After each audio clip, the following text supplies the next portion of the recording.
He set down his glass, looked at the young woman holding an old chessboard, and said loud enough for the whole ballroom to hear, "Sweetheart, why don't you go teach children their little games and leave the thinking to the adults?"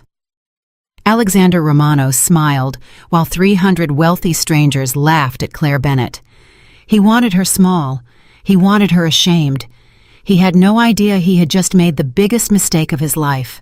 Before we go on, if you love stories where the underestimated woman wins, please subscribe to the channel and stay with me all the way to the end.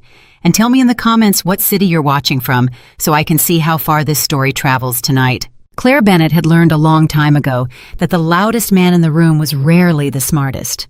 She had been 8 years old the first time she understood this, sitting across from her grandfather at a wobbling kitchen table in Brooklyn, watching him talk and talk while she quietly took his queen.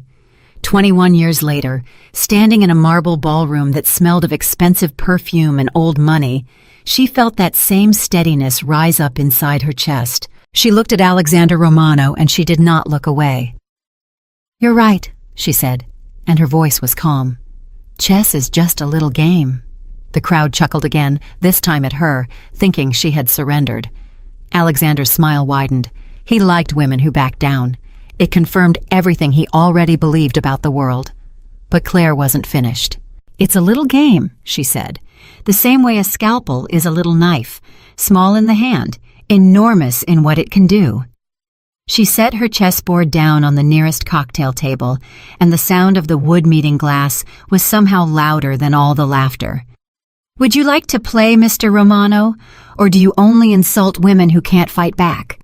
The laughter died. Something shifted in the room, a change in the air that everybody felt but nobody could name. Alexander Romano was not a man people challenged. He was a man people apologized to, quickly and often, before they even understood what they had done wrong. Grown men with billions of dollars grew nervous when he entered an elevator. Politicians returned his calls within minutes. And here was a chess teacher from Brooklyn, in a dress she had clearly borrowed, asking him if he was a coward. He should have been furious. Instead, for reasons he could not explain to himself, he was interested. "You have a mouth on you," he said. "I have a brain," Claire answered. "The mouth just delivers the messages."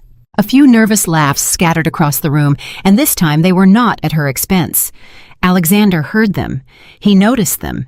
He was a man who noticed everything, who had survived 39 years in a world where a single missed detail could get you killed, and he did not like being laughed near, even a little. But he also could not remember the last time someone had spoken to him that way and lived to finish the sentence. Let me tell you a little about Claire Bennett, so you understand exactly who was standing in front of that dangerous man. She was 29 years old. She rented a one-bedroom apartment above a laundromat, and on cold nights, she could smell the dryer sheets coming up through the floorboards, and she had come to find it comforting instead of annoying, which tells you a great deal about the kind of person she was. She had a way of turning hard things into soft ones, just by refusing to be bitter. She ran a chess program for kids in a neighborhood most of these gala guests had never driven through and never would. Kids whose fathers were gone. Kids who came to her little community center after school because it was warm and safe, and because Miss Claire never once made them feel stupid. She taught them openings and endgames, yes, but really she was teaching them something else. She was teaching them that they could sit across from a problem that looked bigger than they were and beat it if they stayed calm and thought clearly and refused to panic. The program was dying. That was the truth she carried into the gala that night like a stone in her shoe. The building's owner had tripled the rent. Her funding had dried up. In 6 weeks, the doors would close and 40 children would lose the one place in the world that had ever told them they were smart. She had come to the charity gala hoping to find a donor. She had scraped together enough for a ticket, worn her sister's dress, and spent the whole night trying to catch the eye of anyone who might care about kids they would never meet. And then Alexander Romano had walked in, and the whole room had turned toward him like flowers turning toward a very cold sun. And he had watched her explaining a chess opening to a bored couple, and he had decided to make her the entertainment for the evening. He had no idea what he had walked into. "All right," Alexander said, unbuttoning his suit jacket in a slow, deliberate way that he knew made people watch him. "Let's play your little game. And since you're so confident, let's make it worth your while. If you win, I'll write a check to that program of yours. A real check, the kind that changes things." Claire's heart jumped, but she kept her face perfectly still. She had a very good poker face. You had to, teaching chess to clever children who watched your eyes for tells. "How much?" she asked. The crowd gasped a little at her boldness. "You did not ask Alexander Romano how much. You said thank you." He named a number. It was more money than Claire's program had seen in its entire 10 years of existence. It was enough to buy the building outright. It was enough to hire 2 more teachers, to run tournaments, to feed those kids on the nights when they came to her hungry and pretended they weren't. It was enough to change 40 lives, and then hundreds more after them. The room went quiet, waiting for her to break down and thank him, to become small and grateful, exactly the way he wanted her to be.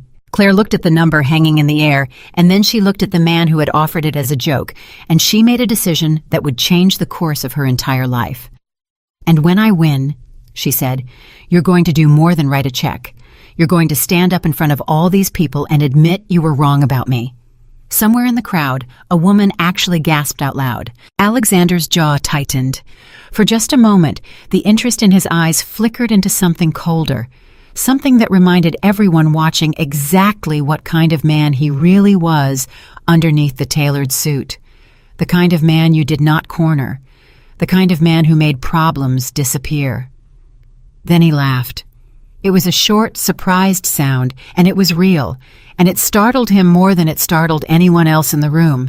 "You've got yourself a deal, teacher," he said, "but I promise you, you're going to regret using that mouth of yours in about 15 minutes.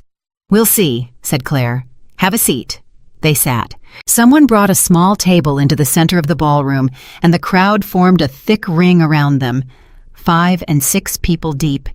Everyone jostling to see the great Alexander Romano crush the little chess teacher from Brooklyn. Phones came out. This was going to be a story people told for weeks. The night Romano put the girl in her place, Claire set up the board with hands that did not shake. She had set up this board 10,000 times. She had set it up in cold community centers and hot summer parks, and once in a hospital room beside a boy who was very sick and wanted to play one more game. Her hands knew this. Her hands were home. "You can be white," she said. "First move, I insist." "Giving me the advantage?" Alexander raised an eyebrow. "That's a mistake." "It's a courtesy," said Claire. "There's a difference. You'll learn it tonight." The crowd murmured. Oh, they were enjoying this now.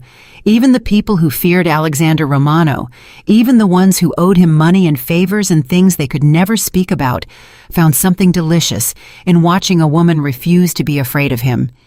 Alexander moved his pawn, Claire moved hers, and the game began. Now I want to slow down here, because what happened over the next few minutes was not really about chess. It was about 2 people who saw the world in completely opposite ways, sitting down across from each other for the first time. Alexander Romano played the way he lived. He attacked. He pushed. He came at Claire's position hard and fast, throwing his pieces forward, trying to overwhelm her, trying to make her panic and make a mistake. It was exactly how he ran his companies, exactly how he ran his other business, the one people only whispered about.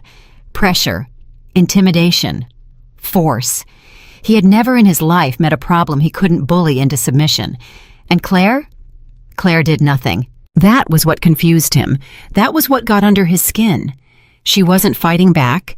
She was just quietly, calmly, moving her pieces into position and letting him come.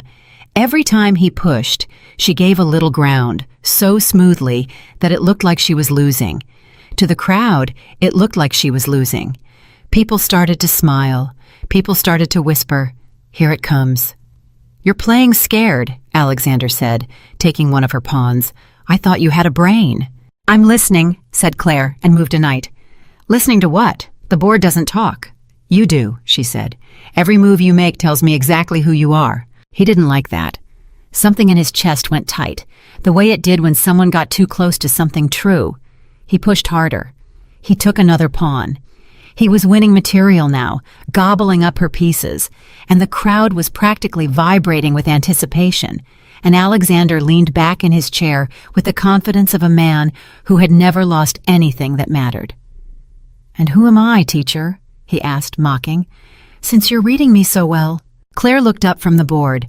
She looked right into his eyes, and for a strange, suspended moment, the whole loud room seemed to go quiet, and it was just the two of them.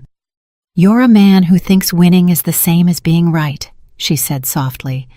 "You've probably never lost a single time in your whole life, and that's the saddest thing I've heard all night, because a man who never loses never learns anything. He just gets more and more sure of himself, all the way to the bottom." Alexander stared at her. Nobody talked to him like that. Nobody had talked to him like that in 12 years.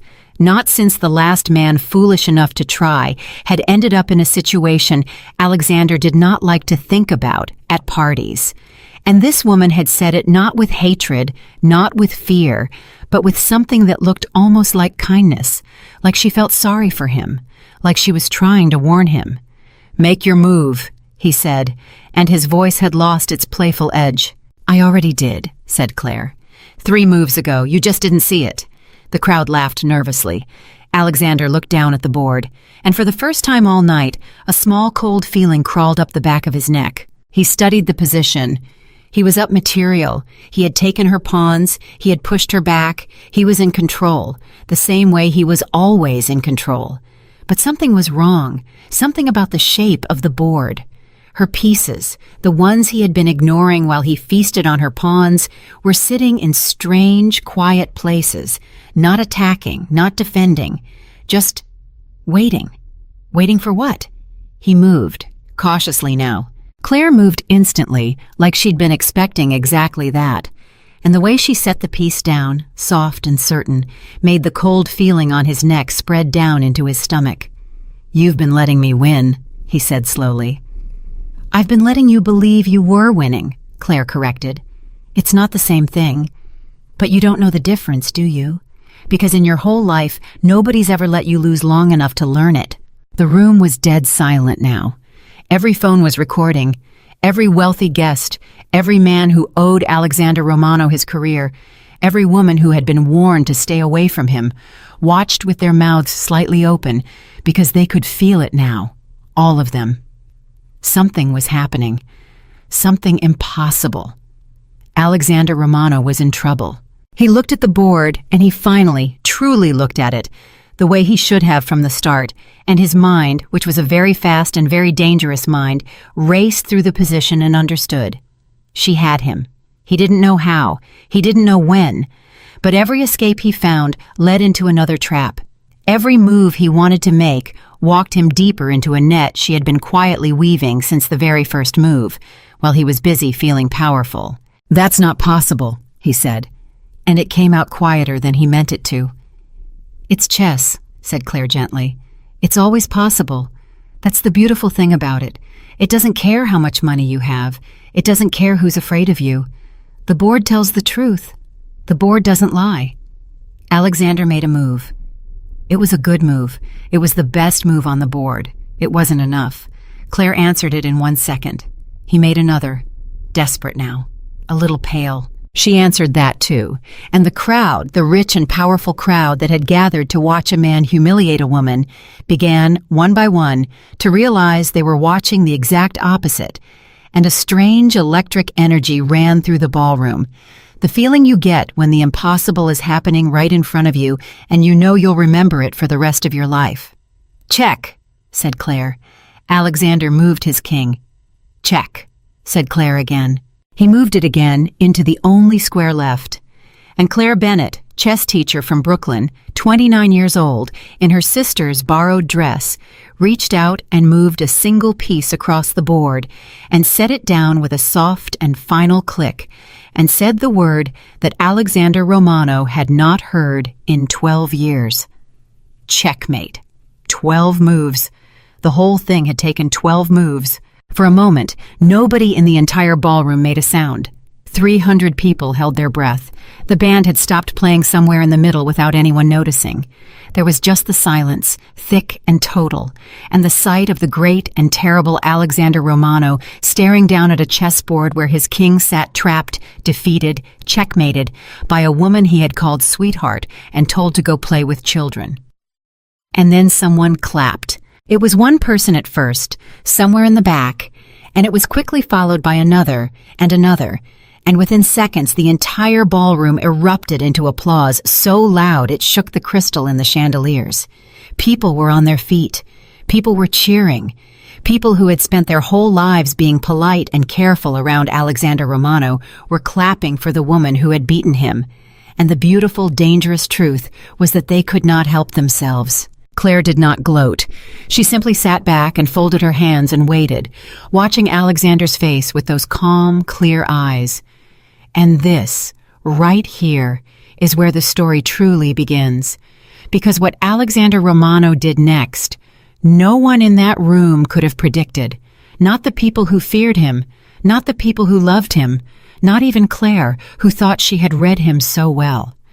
Alexander did not get angry. He did not stand up and storm out. He did not have someone quietly removed.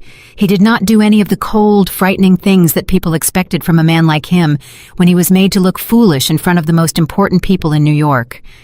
Instead, Alexander Romano stared at the board for a long, long moment, and then he began to laugh. Not a cruel laugh, not a bitter one. A real, deep, astonished laugh. The laugh of a man who has just been surprised by life for the first time in longer than he can remember. He put his head back and he laughed, and the crowd fell silent again, because this was almost more frightening than anger would have been. This was something nobody understood. 12 moves, Alexander said, shaking his head. You beat me in 12 moves. He looked at Claire, and there was something in his eyes now that had not been there before. Something raw, something almost hungry. Do you have any idea, he said quietly, how long it's been since anyone told me the truth? Claire did not answer. She sensed that the question was not really for her. Alexander stood up. He buttoned his jacket. And then, to the shock of everyone watching, he reached into his coat and he took out a checkbook and he wrote a check right there, standing up, using the chess table as a desk. He wrote the number he had promised. And then he paused, and he added another number to it, doubling it, and he tore the check out and held it across the board to Claire. You won, he said. A deal's a deal. This is for your program. Claire took the check with steady hands, though her heart was pounding so hard she thought he might be able to hear it. She looked at the number. Her program was saved. The building was saved. Those 40 children, and the hundreds who would come after them, were saved. She had walked into this gala with a stone in her shoe and a dying dream, and she was going to walk out having changed everything. Thank you, she said. And for the first time all night, her voice trembled just slightly, because it was one thing to be brave and quite another to have that bravery actually work. Don't thank me, said Alexander. You earned it. Every dollar. He was still standing. He had not sat back down, and the crowd was still watching, and the tension in the room had a different quality now, a waiting quality, like everyone could sense there was one more thing coming. There was. I owe you an admission, Alexander said, and he raised his voice so the whole ballroom could hear him, because he was a man who did everything in front of an audience. I said I was wrong about you, so here it is. He looked around the room at all the powerful people who had come to watch him win. I was wrong about her, he said. I walked in here and I saw a woman with an old chessboard, and I thought I knew everything about her. I thought she was nothing, and she just beat me in 12 moves in front of every one of you. He turned back to Claire. I was wrong, and I don't say that often. In fact, I'm fairly sure I've never said it before in my life. The crowd was silent, spellbound. And then Alexander Romano did the thing that would send a shockwave through New York society, the thing that would be whispered about in boardrooms and on street corners for weeks to come, the thing that Claire Bennett would replay in her mind 1,000 times, trying to understand. He looked at this woman he had known for less than 20 minutes, this chess teacher from Brooklyn who had humiliated him and told him the truth about himself and shown no fear at all, and he said, in a clear and steady voice that carried to every corner of the ballroom, "Marry me." The room exploded. There was no other word for it. 300 people gasped and shouted and cried out all at once, a wave of pure disbelief. And somewhere a woman dropped a glass and it shattered on the marble floor, and nobody even turned to look, because everyone was staring at Alexander Romano, who had just proposed marriage to a stranger in the middle of a charity gala. Claire's mouth fell open. For the first time all night, the calm chess teacher was completely, utterly speechless. "What?" she managed. "What did you just say?" "You heard me," said Alexander. His face was perfectly serious now. The laughter was gone. Whatever this was, he meant it. "Marry me." "You're out of your mind," Claire said, and a nervous laugh escaped her, because surely this was a joke, some final cruel twist, some way to make the crowd laugh at her after all. "We just met. You called me sweetheart 20 minutes ago. You told me to go play with children." "And then you taught me something no one's managed to teach me in 12 years, Alexander said. "I don't waste time when I see something I want, and I've never in my life seen anything like you." "This is insane." "Maybe," he agreed. "But look around this room, Claire Bennett. Look at all these people who've never once told me no. Never once told me I was wrong. Never once looked me in the eye without calculating what I could do for them or to them." His voice dropped lower, so that only she could really hear it, though the whole room strained to listen. "You did all 3 in 20 minutes. Do you have any idea how rare that is? Do you have any idea what I'd give for someone who isn't afraid of me?" Claire stared at him. And here is the thing she could not have known, the thing that made this moment so much more dangerous than it appeared. She thought she was looking at an eccentric billionaire making a wild, romantic gesture. She thought this was a strange, flattering, ridiculous thing that she would say no to, and then go home and tell her sister about over coffee and laugh and treasure for the rest of her life. She did not know who Alexander Romano truly was.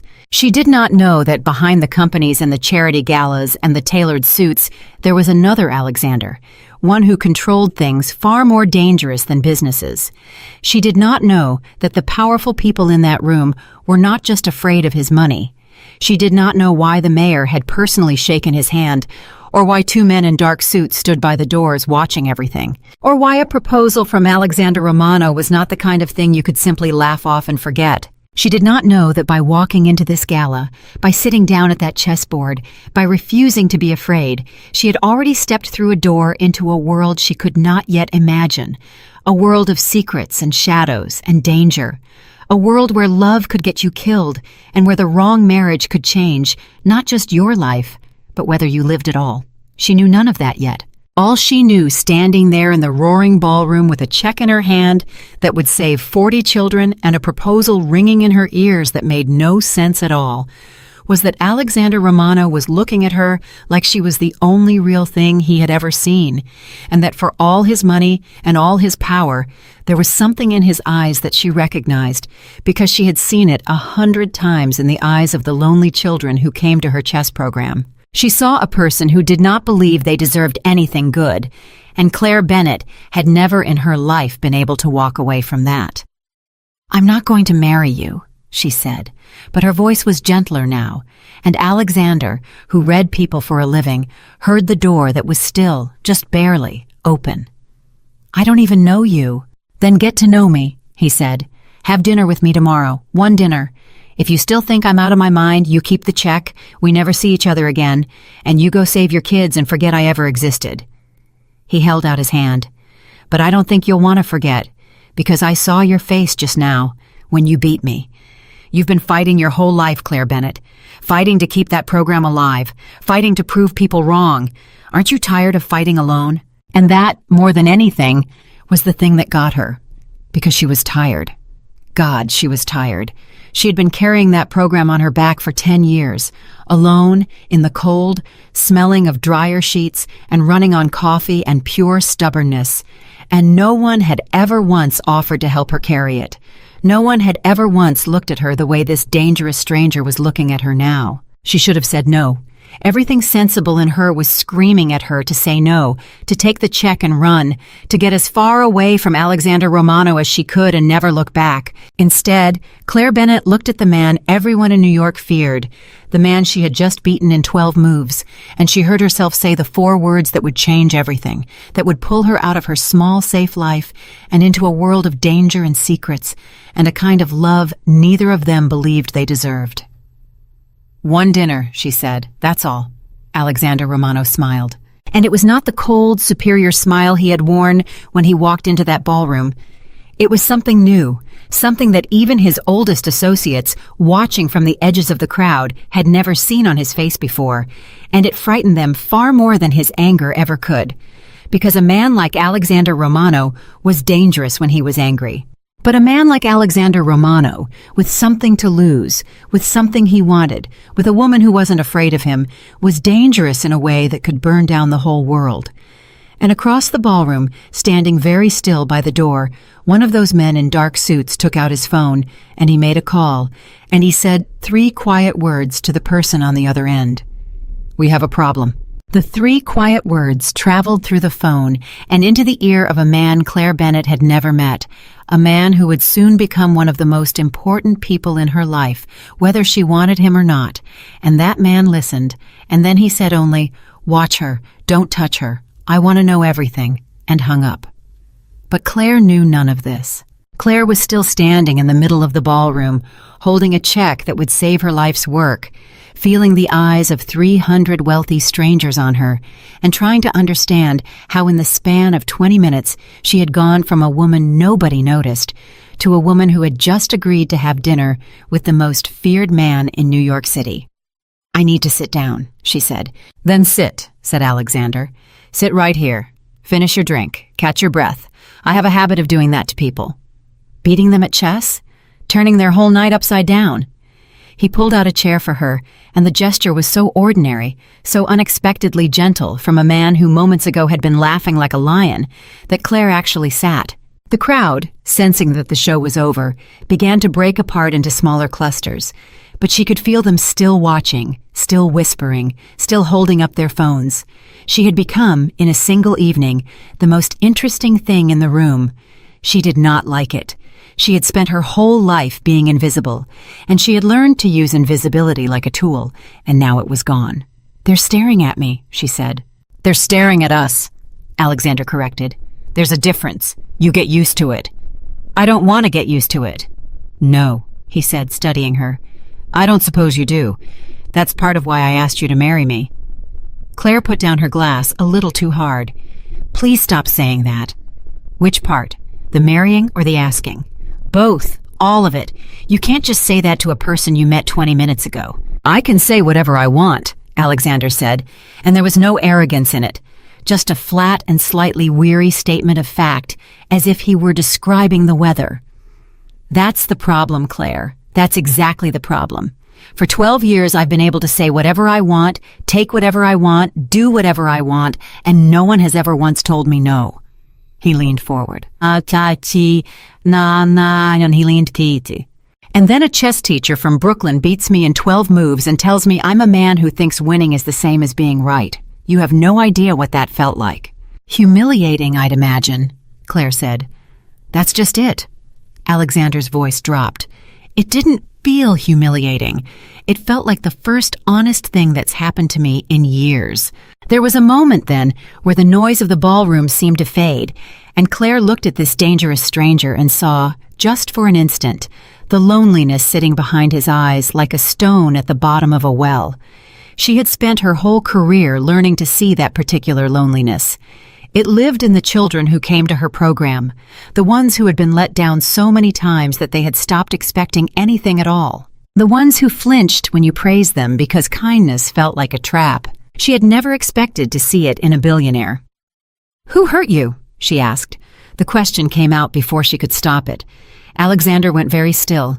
For a second she thought she had gone too far, that she had cracked something open that should have stayed closed, and she saw a shadow move across his face, and the two men in dark suits by the door shifted their weight almost imperceptibly, the way guard dogs do when they sense their master's mood change. Then Alexander smiled, but it was a smaller, tighter smile than before. "Tomorrow," he said. "Dinner. You can ask me anything you want, and I'll answer, which is something I never do. Consider it your prize for beating me." He stood and buttoned his jacket. "My driver will pick you up at 7. Wear whatever you like. I don't care about the dress. I care about the mind." He paused. "That's a first for me, too, if I'm being honest." And then he was gone, moving through the crowd like a blade through water, people parting for him without even seeming to notice they were doing it. And Claire sat alone at the little table with a check in her hand and the strangest feeling in her chest. The feeling that she had just made a decision she could not take back. She looked down at the chessboard, still set up with the pieces frozen in the position of Alexander's defeat, his king lying where she had toppled it, and she thought, with a small cold prickle of something that was not quite fear and not quite excitement, that she had beaten him too easily. A man like that did not lose by accident. A man like that did not propose by accident either. She just didn't yet understand what the game really was. Claire went home that night to her apartment above the laundromat, and she did not sleep. She sat at her own kitchen table, the same wobbling table her grandfather had taught her on, and she stared at the check, and she called her sister Dana at 2 a.m, even though Dana had work in the morning, because she had to tell someone or she was going to lose her mind. "You did what?" Dana said, her voice thick with sleep and then suddenly very awake. "I beat him at chess, and he gave me the money. Dana, it's all of it. The building, the teachers, everything. The program is saved." "Claire, that's incredible. That's amazing. I'm so proud of you, but back up, back way up. You said he asked you something." Claire closed her eyes. "He asked me to marry him." There was a long silence on the phone. "Is this a prank?" Dana said finally. "Are you being pranked? Am I being pranked?" "I wish I was. He was completely serious, in front of the whole room. He proposed to me, Dana, and then he asked me to dinner tomorrow, and I said yes." "You said yes?" "To dinner, just dinner." "Claire." Dana's voice went very careful, very quiet, the voice she used when she was about to say something Claire wasn't going to like. "Do you know who Alexander Romano is?" "A rich businessman." "No." A pause. "Claire, listen to me. Marcus's cousin worked for one of his companies for a while, and the things Marcus told me, the things that man is supposed to be involved in." Dana lowered her voice even further, as if someone might be listening, and Claire felt the hairs on her arms stand up. "He's not just a businessman. People say he's Claire. They say he runs things, bad things, the kind of things you don't come back from. People who cross him disappear. That's not a rumor. That's Marcus's cousin quitting a 6-figure job and refusing to say why and moving to Arizona. Claire's mouth went dry. "That's just talk. People say things about rich men." "Maybe," Dana said, "but you're going to dinner with him tomorrow, and I need you to promise me you'll be careful. I need you to promise me that if anything feels wrong, anything at all, you'll get out of there. Because I have a bad feeling about this, Claire. I have a really bad feeling." Claire looked at the check on her table, the check that meant 40 children would not lose the only safe place they had ever known. And she thought about the loneliness she had seen behind Alexander Romano's eyes, and she thought about how tired she was of fighting alone. "I promise," she said. She would break that promise before the week was out, but she didn't know that yet. The next evening, at 7 o'clock exactly, a black car pulled up outside the laundromat, and Claire came down the stairs in the nicest dress she owned, which was still not very nice, and she got in, and the driver said nothing the entire way, and she watched the city slide by outside the window and tried to slow her racing heart. Alexander was waiting for her at a restaurant that had no sign out front, the kind of place you had to know about, the kind of place where the other diners were the sort of people whose faces you half recognized from newspapers and could not quite place. He stood when she came in. He actually stood. "You came," he said, and there was something almost boyish in it, something surprised, as if a part of him had genuinely expected her not to. "I said I would." "People say a lot of things." "I'm not people," said Claire, and she sat down across from him, and she folded her hands, and she looked at him with those calm, clear eyes. You said I could ask you anything, so I'm going to. And you said you'd answer honestly, so you will. That's the deal. That's the deal. Good. She took a breath. Are you a criminal? The question landed on the table between them like a dropped knife. To Alexander's credit, he did not flinch, and he did not laugh it off, and he did not lie. He looked at her for a long moment, and Claire saw something move behind his eyes, some rapid calculation, some weighing of options. And then she saw him decide, and what he decided surprised her more than anything that had happened since she'd walked into the gala. He decided to tell her the truth. Yes, he said. Just that. One word. No excuses, no softening, no elaborate justification. Yes. Claire's stomach dropped. She had expected him to deny it. She had wanted him to deny it so that she could believe Dana was wrong, and the rumors were just rumors, and this dangerous, fascinating man was only dangerous the way all powerful men are dangerous. But he hadn't denied it. He had looked her in the eye and said yes. How bad? She asked. Her voice was steadier than she felt. Bad enough that most people at this table have killed someone, Alexander said quietly. Bad enough that half the men in this room answer to me. Bad enough that when I told you last night I could say whatever I want and no one tells me no, I meant it in ways you don't want to fully understand. He turned his water glass slowly on the tablecloth. You asked me who hurt me. My father hurt me. My father built the thing I now run, and he built it with his hands. And he taught me the trade the way other fathers teach their sons to fish. I was 9 years old the first time I understood what my family really was. I've never known anything else. This is the world I was born into, Claire. I didn't choose it any more than you chose to be born in Brooklyn. Claire sat very still. Every sensible instinct in her body was telling her to stand up and walk out of that restaurant and never look back.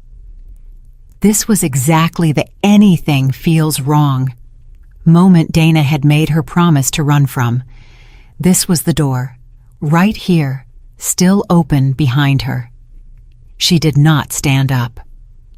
Why are you telling me this? She asked instead. You could have lied. It would have been easy. I would never have known. Because you'd have known eventually, Alexander said, and because for once in my life, I don't want to build something on a lie. He leaned forward. I meant what I said last night, Claire. I need a wife. Not because I'm lonely, though God knows I am. My family is pressuring me. In my world, a man my age without a wife looks weak, looks unstable, looks like a target. There are people who would move against me the moment they smell weakness. I need a wife who's respectable, who's intelligent, who can stand beside me at events and hold her own with the sharks I do business with, and who, most importantly, isn't afraid of me. He paused. I've met 100 women who wanted my money. I've never met one who beat me at chess and then asked me who hurt me. Do you understand how that landed? So this is business, Claire said slowly. The proposal, it's a transaction. Yes, Alexander said, and again that brutal honesty. It's a transaction. I'm not going to insult you by pretending I fell in love with you across a chessboard. I don't believe in that, and I don't think you do either. But I'm offering you a real deal, Claire, and I want you to hear all of it before you say no. He signaled, and a waiter set down a leather folder in front of her, and she opened it, and inside was a single sheet of paper, and she began to read. It was a contract. A marriage contract. 1 year. That was the term. 1 year at the end of which either party could walk away, clean, no strings. In exchange for that year, for her presence at his side, for her playing the role of his respectable wife, Alexander Romano would give her, and here Claire had to read the number 3 times to be sure she was reading it right, would give her a sum of money so large that it did not save her chess program. It built an empire out of it. It was enough to open programs in every borough. Enough to reach not 40 children but 4,000. Enough to fund scholarships, tournaments, buildings, teachers, meals, everything she had ever dreamed of doing lying awake at night in her apartment above the laundromat and telling herself was impossible. It was every door she had ever seen closed to those kids, thrown open all at once. Claire's hands were shaking now. She could not make them stop. You did this on purpose, she whispered. You looked into my program. You found out exactly what I want most in the world, and you put it on the table. Of course I did, said Alexander. I always know what someone wants most. It's how I win." He tilted his head. "But here's the difference, Claire, and I want you to really hear it. Everyone else, I use what they want to control them. You, I'm putting it on the table and letting you decide with your eyes open. That's not nothing. In my world, that's practically a love letter." And despite everything, despite the fear and the contract and the confession of murder that hung in the air between them, Claire almost laughed. "You're a terrible man," she said. "I'm a very bad man," Alexander agreed.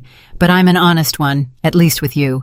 And I think that has to count for something." Claire looked down at the contract. She looked at the number. She thought about the children. She thought about Marcus's cousin, who had quit a 6-figure job and moved to Arizona and refused to say why. She thought about her sister's voice on the phone, "Get out of there." And she thought about the loneliness behind this man's eyes. And she thought about how strange it was that the most dangerous thing that had ever happened to her did not feel like danger. It felt like standing at the edge of a cliff and realizing that some part of her wanted to jump. "I have conditions," she heard herself say. Alexander went very still, and something flickered in his eyes, something that looked almost like hope, quickly hidden. "Name them." "First." Claire held up one finger, and she was surprised at how steady her voice had become. "You will never control me. I'm not a decoration. I'm not a prop you take out at parties and put back in a box.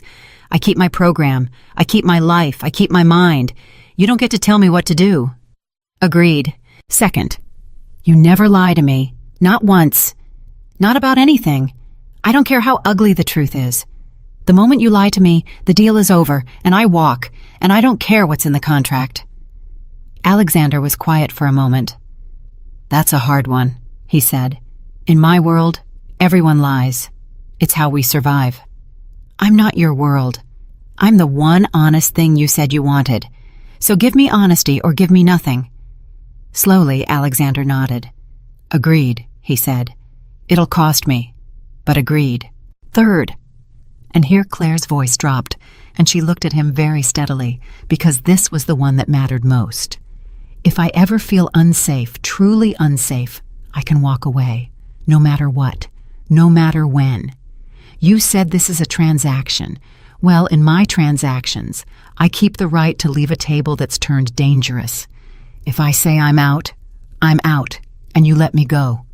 You don't stop me. You don't send those men by the door after me. You let me walk." The silence that followed was the longest yet. Alexander looked at her, and Claire saw him understand exactly what she was really asking, which was not about the contract at all. She was asking whether he was the kind of man who let people go, or the kind of man people disappeared from. She was asking whether the rumors were true. She was asking him to promise her, a stranger, a woman he had known for one day, something he had probably never promised anyone in his life. She was asking him to promise not to be a monster. "You have my word," Alexander said, and his voice was rough. "If you ever want out, truly out, you're out. I'll walk you to the door myself." He held her gaze. "I've never given my word on anything that easily, but I'm giving it to you now." Claire believed him. She didn't know why, but she did.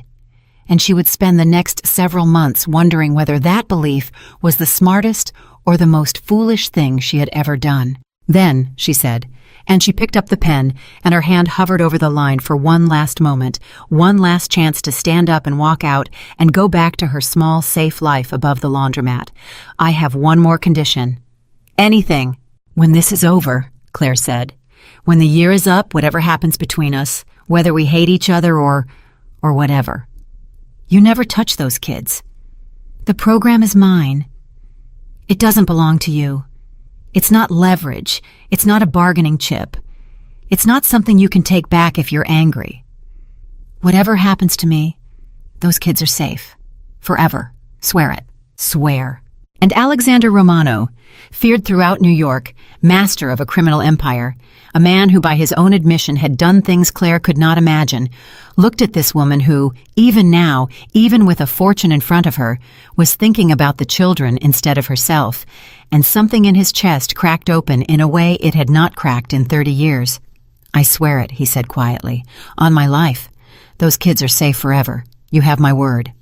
Claire signed her name. And just like that, In a restaurant with no sign, in front of a man half the city feared, Claire Bennett changed the entire course of her life.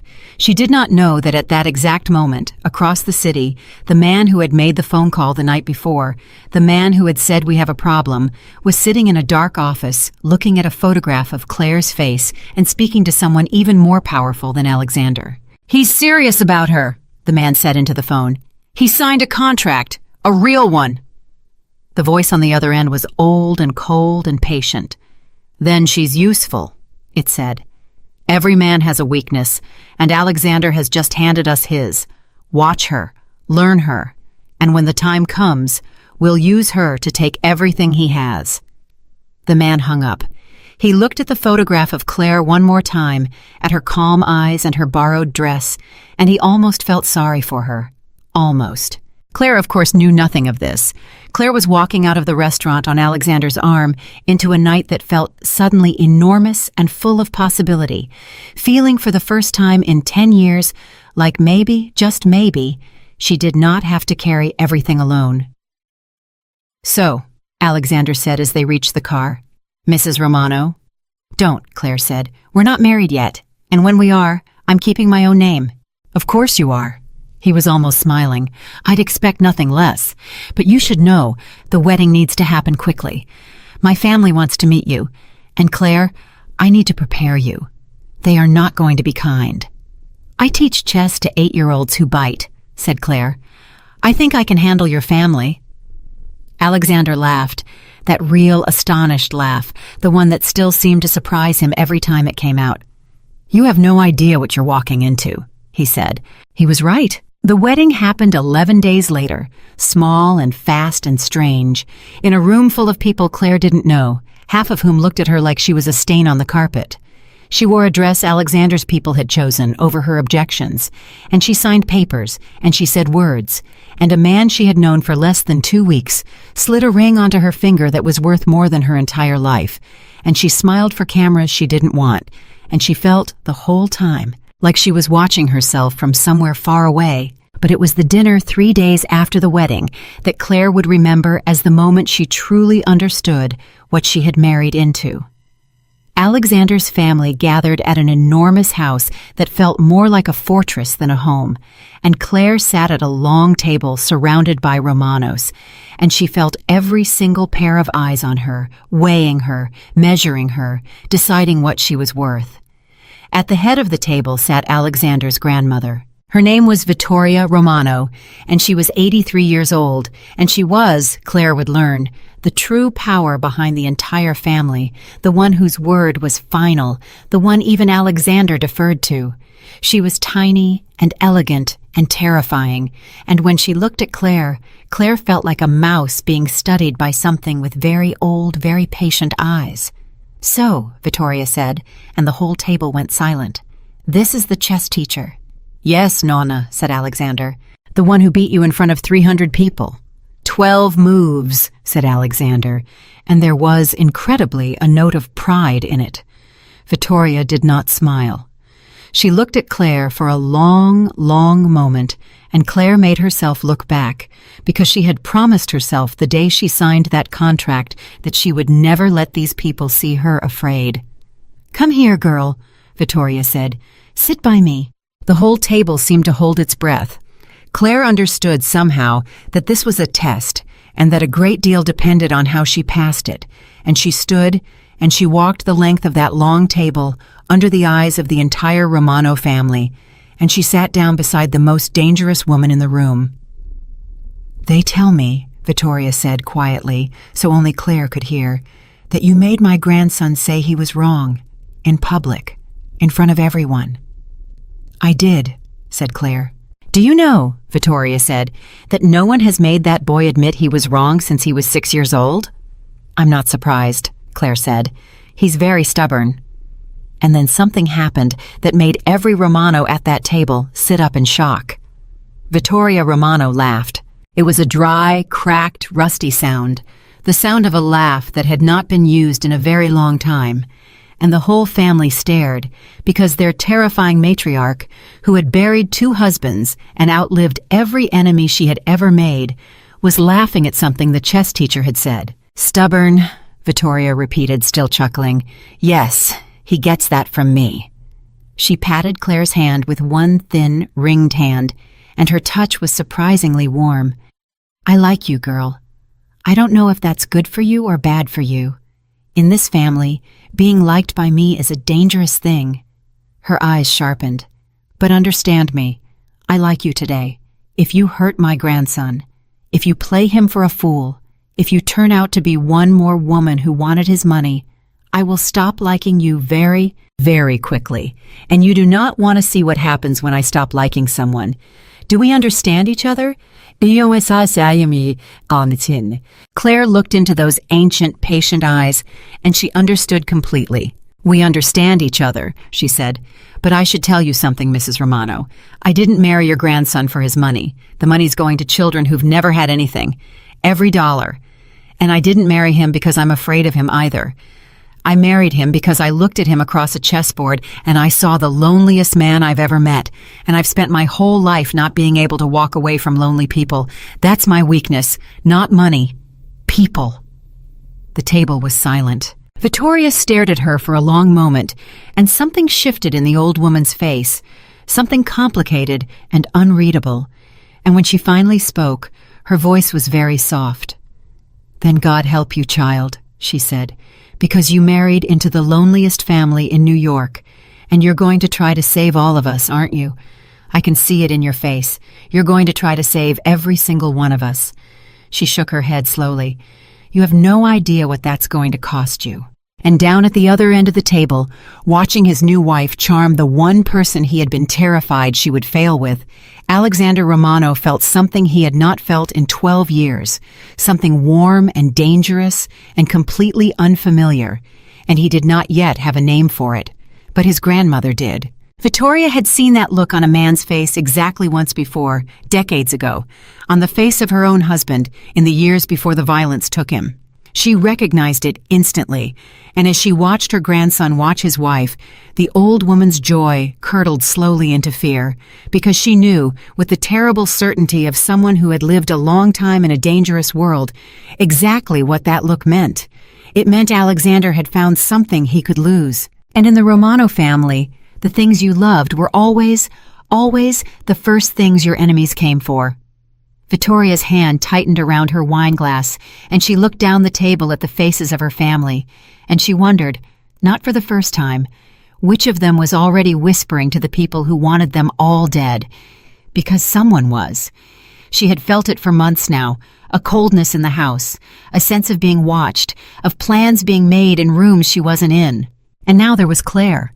Bright, brave, foolish Claire, who had just announced to a table full of criminals that her weakness was people, that she wanted to save all of them, that she was not afraid. Eat something, child, Vittoria said quietly, pushing a plate toward Claire. You're going to need your strength. Claire ate. She had no idea that 3 seats down, a man she had smiled at politely not 10 minutes ago, a man who had kissed her cheek and welcomed her to the family, had already sold them all out. She had no idea that her face was, at that very moment, sitting in a folder on a desk across the city, beneath a single typed word that would decide her fate. The word was leverage. The word was leverage, and it would be 6 weeks before Claire learned it existed.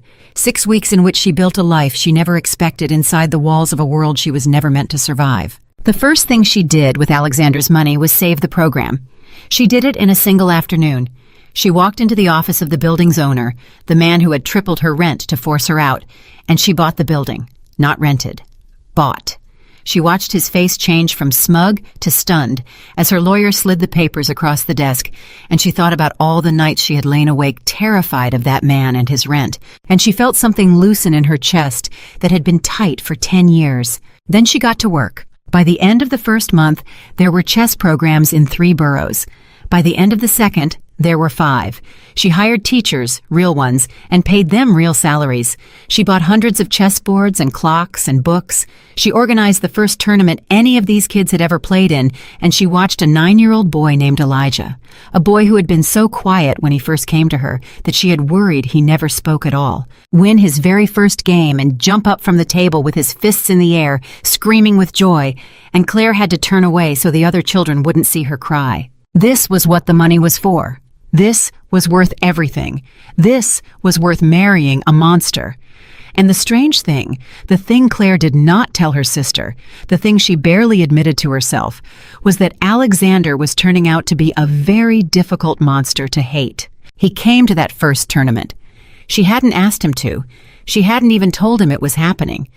But halfway through the day, she looked up, and there he was, standing at the back of the room in a suit that cost more than the building, watching 40 poor children hunched over chessboards with an expression on his face she couldn't read. "You didn't have to come," she said, walking over to him. "I know," said Alexander. "Then why did you?" He was quiet for a moment, watching Elijah set up his pieces for the next round. "When I was a boy," he said finally, "my father took me to places like this, not chess, other things.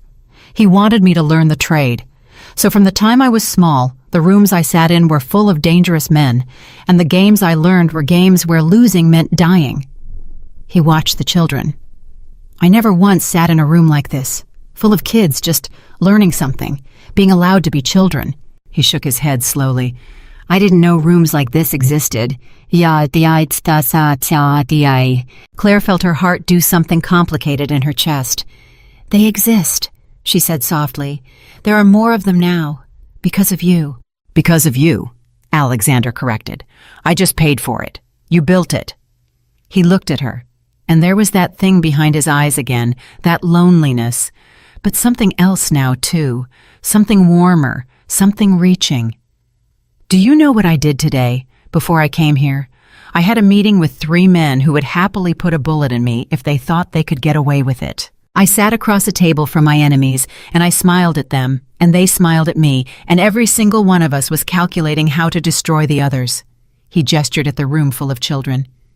"And then I came here, and I watched a little boy win a chess game and jump up and down like he'd won the whole world, and I thought, this is the first honest room I've been in since I married you." "You've been in one other honest room," Claire said, "the night we met." Alexander almost smiled. "So I have." That night, back at the enormous house that Claire was slowly, reluctantly learning to call home, something changed between them. Nothing dramatic, nothing that would have looked like anything to an outsider. But Claire found herself sitting up late in the library with Alexander, a chessboard between them, playing game after game and talking, really talking. He beat her that night, for the first time.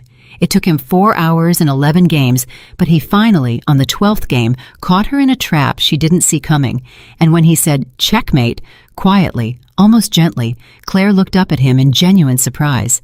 "You've been studying," she said. "Every night for 6 weeks," Alexander admitted. "I don't like losing, but more than that, I wanted to understand how you think.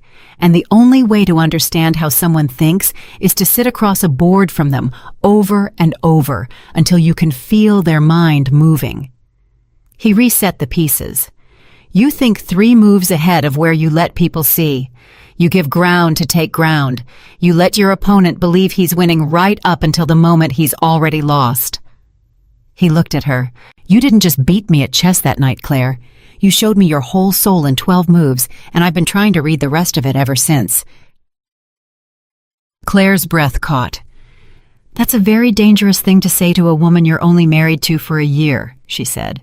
"I know," said Alexander. "I say a lot of dangerous things lately. I didn't used to. You're a bad influence." And they both laughed, and the laughter turned into a silence. And in the silence, something passed between them that neither of them was ready to name. And Claire stood up very quickly and said goodnight, and went to her room and lay awake for a long time, staring at the ceiling and thinking, this is not the deal. This was not the deal. But it was becoming the deal anyway. Over the following weeks, Claire began to see the other Alexander, the one the world never saw. She saw him wake at 3 a.m. from nightmares he wouldn't describe. She saw the way he flinched, just slightly, whenever someone raised a hand too quickly near him, a flinch left over from a childhood she was only beginning to understand. She learned that he funded, secretly and anonymously, 12 charities across the city, hospitals and shelters and food banks, and that he would rather die than let anyone know, because in his world, kindness was weakness, And weakness got you killed. Why do you hide it? She asked him one night. The charities, the giving, you could let people know. It would help your image. Because if my enemies knew I cared about something, Alexander said, they'd burn it down just to hurt me. Everything I love becomes a target, Claire. Everything. That's the first lesson my father taught me, and the only one that ever really mattered. Love is a door you leave open for your enemies to walk through. He looked at her strangely. It's why I've never let myself love anything, or anyone. And Claire, who was beginning to understand the terrible loneliness of a man who had trained himself not to love because loving was a death sentence, felt her heart break a little for him. She did not yet realize that she had already become the thing he loved. She did not yet realize that the door was already open, and she did not yet realize that his enemies had already found it. The trouble began on a Tuesday. Claire had been married to Alexander for 2 months. She was at one of her chess centers in the Bronx, the newest one, working late, alone except for the janitor, when her phone rang with a number she didn't recognize. She almost didn't answer. She would spend a long time afterward wishing she hadn't. Mrs. Romano, a voice said. It was calm, pleasant, and something about it made every hair on her body stand up. Or should I call you Claire? I feel like I know you so well. Who is this? A friend of your husband's, the voice said. A very old friend. We have some history, Alexander and I. And I've been watching you, Claire. I have to say I'm impressed. The chess, the children, it's all very touching. A pause. It would be a shame if something happened to it. Claire's blood went cold. What do you want? Right now? Nothing. Right now I just wanted to introduce myself, to let you know I'm here, to let you know I see you. The voice dropped, and all the pleasantness drained out of it, and what was left was pure ice. Your husband took something from me a long time ago, Claire, something I can never get back, and I've spent 11 years waiting for him to care about something enough that I could take it from him. A soft, terrible laugh. And then he married a chess teacher who loves poor children. Thank you, Claire. Thank you for giving me exactly what I needed. The line went dead. Claire stood alone in the empty chess center, phone shaking in her hand, and for the first time since she had signed that contract, she was truly, completely afraid. She didn't tell Alexander that night. She told herself it was because she didn't want to worry him. But the truth was more complicated. The truth was that some part of her was afraid of what Alexander would do. She had seen glimpses over the past 2 months of the man beneath the man, the one who ran an empire of violence, and she was not sure she wanted to unleash him. She was not sure what would happen if she did, so she said nothing. That was her mistake. Because 3 days later, the man on the phone stopped introducing himself and started making his point. Claire arrived at her Bronx center on Friday morning to find the front window shattered. Someone had thrown a brick through it in the night. Tied to the brick was a note. The note had 4 words on it. Nice place. Would be a shame. Claire stood in the cold morning air, looking at the shattered glass and the brick and the note, and she thought about 40 children who would come to this center that afternoon expecting to play chess, and she thought about the calm, pleasant voice on the phone, and she understood, with a sick certainty, that she had walked into something far bigger and far more dangerous than she had ever imagined. She called Alexander. He was there in 19 minutes. She had never seen him move so fast. He came through the door and crossed the room to her and took her by the shoulders and looked her over like he was checking for wounds. And his face, usually so controlled, so unreadable, was a mask of something Claire had never seen on him before. Fear. "Are you hurt?" he demanded. "Did anyone touch you? Claire, look at me. Are you hurt?" "I'm fine," she said. "It was just the window, just a brick and a note, and—" She stopped. "Alexander, there was a phone call 3 days ago. I didn't tell you. A man called me. He said he was an old friend of yours. He said you took something from him 11 years ago, and he's been waiting to take something back from you." Alexander went absolutely still. The fear on his face drained away, and what replaced it was worse, far worse, a cold and terrible blankness. The face of the man Claire had spent 2 months telling herself wasn't really there. "What did he sound like?" Alexander asked. His voice was very quiet. "Tell me exactly. Every word." Claire told him. She told him about the calm, pleasant voice, the history, the 11 years, the poor children, the thank you. And with every word she spoke, she watched her husband's face grow colder and older and more frightening until she was looking at a stranger, until she was looking at Alexander Romano the way the rest of New York saw him, and she understood for the first time exactly why they were all so afraid. "Salvatore," Alexander said finally. It was barely more than a breath. "His name is Salvatore Bianchi." "Who is he?" Alexander turned away from her. He walked to the shattered window and stood looking out at the street, and when he spoke, his voice was flat and distant, like he was reading from somewhere far away. 11 years ago, he said, before my father died, there was a war. 2 families, fighting over territory. Salvatore's family and mine. It went on for 2 years, and a lot of people died on both sides. And then, near the end, I did something." He paused. "I was young. I was angry. Salvatore's people had killed someone who mattered to me. A friend. Maybe the only real friend I ever had. And so I struck back. I hit them where it hurt most." His hands closed into fists at his sides. "I gave the order that ended the war, and when the smoke cleared, Salvatore had lost everything. His family's power, his territory, and his son." Claire's stomach turned over. "You killed his son." "I gave an order," Alexander said, "and his son died carrying it out. He was 19. He was in the wrong place because I put him there." He turned back to face her, and his eyes were haunted. "I've done a lot of things, Claire. Things I'll answer for someday. But that's the one that wakes me at 3 in the morning. That's the one I can't put down. I destroyed a man's whole world and killed his boy, and I've spent 11 years waiting for him to come back and make me pay for it." And he looked at the shattered window, at the brick, at the note. "And now he has. Except he's not coming for me. He's smarter than that. He's coming for you." The silence that followed was the longest of Claire's life. "Why me?" she finally asked. "I have nothing to do with any of this. I teach chess. I've never hurt anyone." "That's exactly why," said Alexander. "Don't you see? For 11 years I made sure I loved nothing and no one. I made sure there was nothing anyone could take from me. Salvatore couldn't touch me because there was nothing to touch." His voice cracked just slightly. "And then I met a woman across a chessboard and I broke my own rule. I let the door open. I let myself care about you, Claire." And he saw it. God help me. He saw it before I even admitted it to myself. "And now he's going to use you to destroy me, and it's my fault. It's entirely my fault because I let myself—" He stopped. He couldn't finish.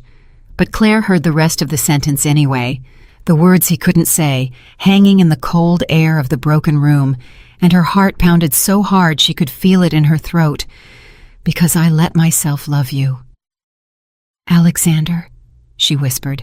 "You have to leave," he said suddenly, turning to her, and his voice was fierce now, desperate. "That was the deal. You said if you ever felt unsafe, you could walk away, and I'd let you. Well, you're not safe. You're the opposite of safe. So go. Take the money, take the program, take all of it, and go somewhere Salvatore can't find you, and forget you ever met me. That's the smart move, Claire.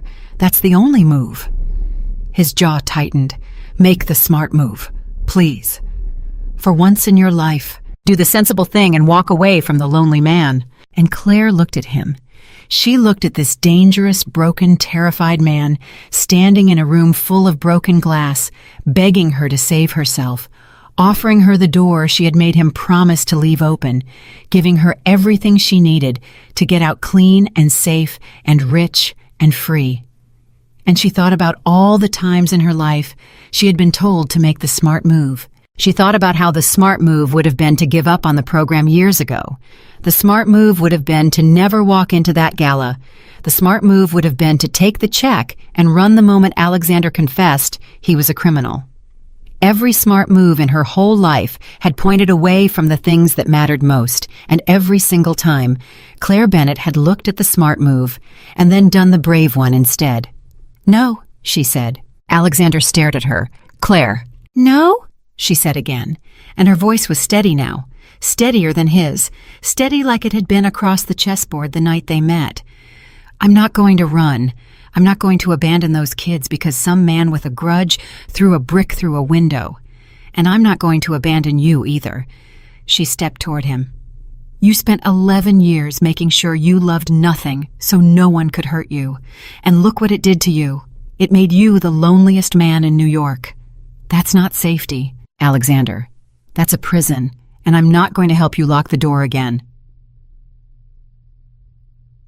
You don't understand what he'll do, Alexander said. You don't understand what these people are capable of. He will hurt you, Claire. He'll do things to you that I can't even... Then we stop him, said Claire. Together. That's what people do when they care about each other. They don't run. They stand and fight. She reached out and took his hand, and it was the first time she had ever touched him on purpose, and she felt him go still with shock. You told me love is a door you leave open for your enemies, but you're wrong. Love is the only thing that's ever been worth fighting for. I learned that from 40 kids who had nothing and loved each other anyway, and I'm going to teach it to you if it kills me. Alexander looked down at her hand in his, and this feared and terrible man, this master of violence, this stranger she had married for money and children, did something Claire never could have predicted. He began to cry, silently, without a sound, tears just spilling down the face of a man who had probably not let himself cry since he was a child in a house full of dangerous men, and Claire pulled him toward her and held him, this enormous, dangerous, grieving man, and he held her back like she was the only solid thing in a collapsing world. I don't deserve you, he said into her hair. No, Claire agreed. You don't. But you've got me anyway, so we'd better make it count. They stood there for a long time, in the room full of broken glass, holding on to each other, two people who had walked into a fake marriage and stumbled into something terrifyingly real. And neither of them saw the car parked across the street. And neither of them saw the man in the driver's seat lowering his phone after taking a photograph of the two of them embracing through the shattered window, a photograph he would send, within the hour, to Salvatore Bianchi. And neither of them could have known that when Salvatore looked at that photograph, at the sight of Alexander Romano weeping in the arms of a woman, at the naked, undeniable proof that the man who had destroyed his family had finally, at last, let himself love something, he would smile the coldest smile of his life and pick up his phone and make the call that would set everything that followed into terrible motion. It's confirmed, Salvatore said, staring at the photograph of Claire. He loves her. He truly loves her. He set the phone down. Move up the timeline. I've waited 11 years. I'm not waiting another day. A pause. And find out everything about those children she teaches, the little chess players. His voice was soft, almost tender, and it was the most frightening sound in the world. If we want to break Alexander Romano, we're going to have to break her first. And I know exactly how to do it. Across the city, unaware, Claire pulled back from Alexander's embrace and wiped the tears from his face with her thumbs, and she smiled at him, brave and foolish and utterly unafraid. Now, she said, are you going to tell me how we fight back? Because I didn't marry the most dangerous man in New York to hide under a table. You have an empire. You have soldiers. You have power. Her eyes flashed. So let's use it. Let's show Salvatore Bianchi what happens when he threatens the wrong chess teacher. And Alexander, looking at his wife, this woman who should have run and didn't, this woman who was offering to stand beside him against an enemy who wanted them both dead, felt something rise in his chest that he had not felt in 11 long years. Hope. Dangerous, reckless, world-burning hope. All right, he said. All right, but if we do this, we do it my way. And Claire, I need you to understand something before we start. He took both her hands in his. The moment we fight back, there's no going home, no walking away. The door you made me promise to leave open, the one where you get to leave whenever you want. If we do this, that door closes, for both of us. Salvatore won't stop until one of us is dead. Do you understand what I'm asking you to give up? Claire looked at him, and she thought about it, truly thought about it, this last chance to save herself, this final open door. Then she reached up, and she closed it herself. I understand, she said. Now let's win. Now let's win, she had said. And Alexander had looked at her like she was either the bravest woman he had ever met or the most foolish, and the truth, as it turned out, was that she was both. The war began quietly. Alexander did not send soldiers into the street. He was smarter than that, and so he was learning was Salvatore. This was not going to be a war of bullets, at least not at first. This was going to be a war of chess. And Claire, watching her husband work over the following days, came to understand that the man she had beaten in 12 moves that night at the gala had spent his whole life playing a far more dangerous version of the same game. "He'll expect me to protect you," Alexander explained, spreading papers across the library table where they had played so many games. "He'll expect me to lock you away, surround you with men, hide you. And the moment I do that, I've told him exactly how much you matter to me. I've confirmed his target." He looked up at her.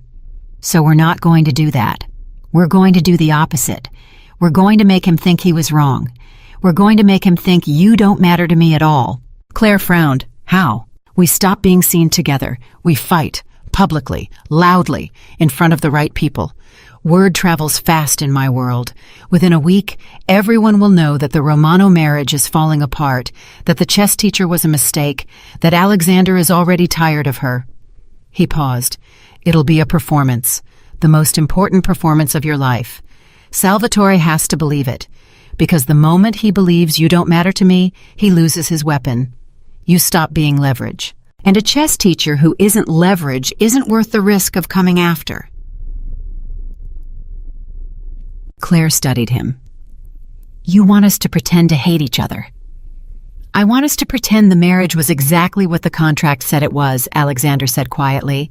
"A business deal that soured, nothing more." And Claire understood then the terrible irony of what he was asking. Because it had been exactly that, once, a business deal, a contract. And now, standing in this library where they had talked until 3 a.m, night after night, where she had held him while he wept, where something real and unnameable had grown between them, he was asking her to pretend it had never happened. "And if it works?" she asked. "If Salvatore believes it, then what?" "Then you're safe," said Alexander. "And I deal with Salvatore my way, without having to worry about him using you against me. And when it's over—" He stopped. "When it's over, what?" He didn't answer. He looked down at the papers on the table, and Claire realized he didn't have an answer, that he had not let himself think that far ahead, because thinking that far ahead meant admitting what he would lose if the performance became permanent. "We should start tonight," was all he said. "There's a dinner, the Castellanos. Half of New York's worst people will be there, and every one of them a gossip. It's the perfect stage." The dinner was a nightmare. Claire had attended a dozen of these events by now, and she had learned to hold her own among the sharks. But this was different. This time she and Alexander arrived separately. This time they did not speak when she entered.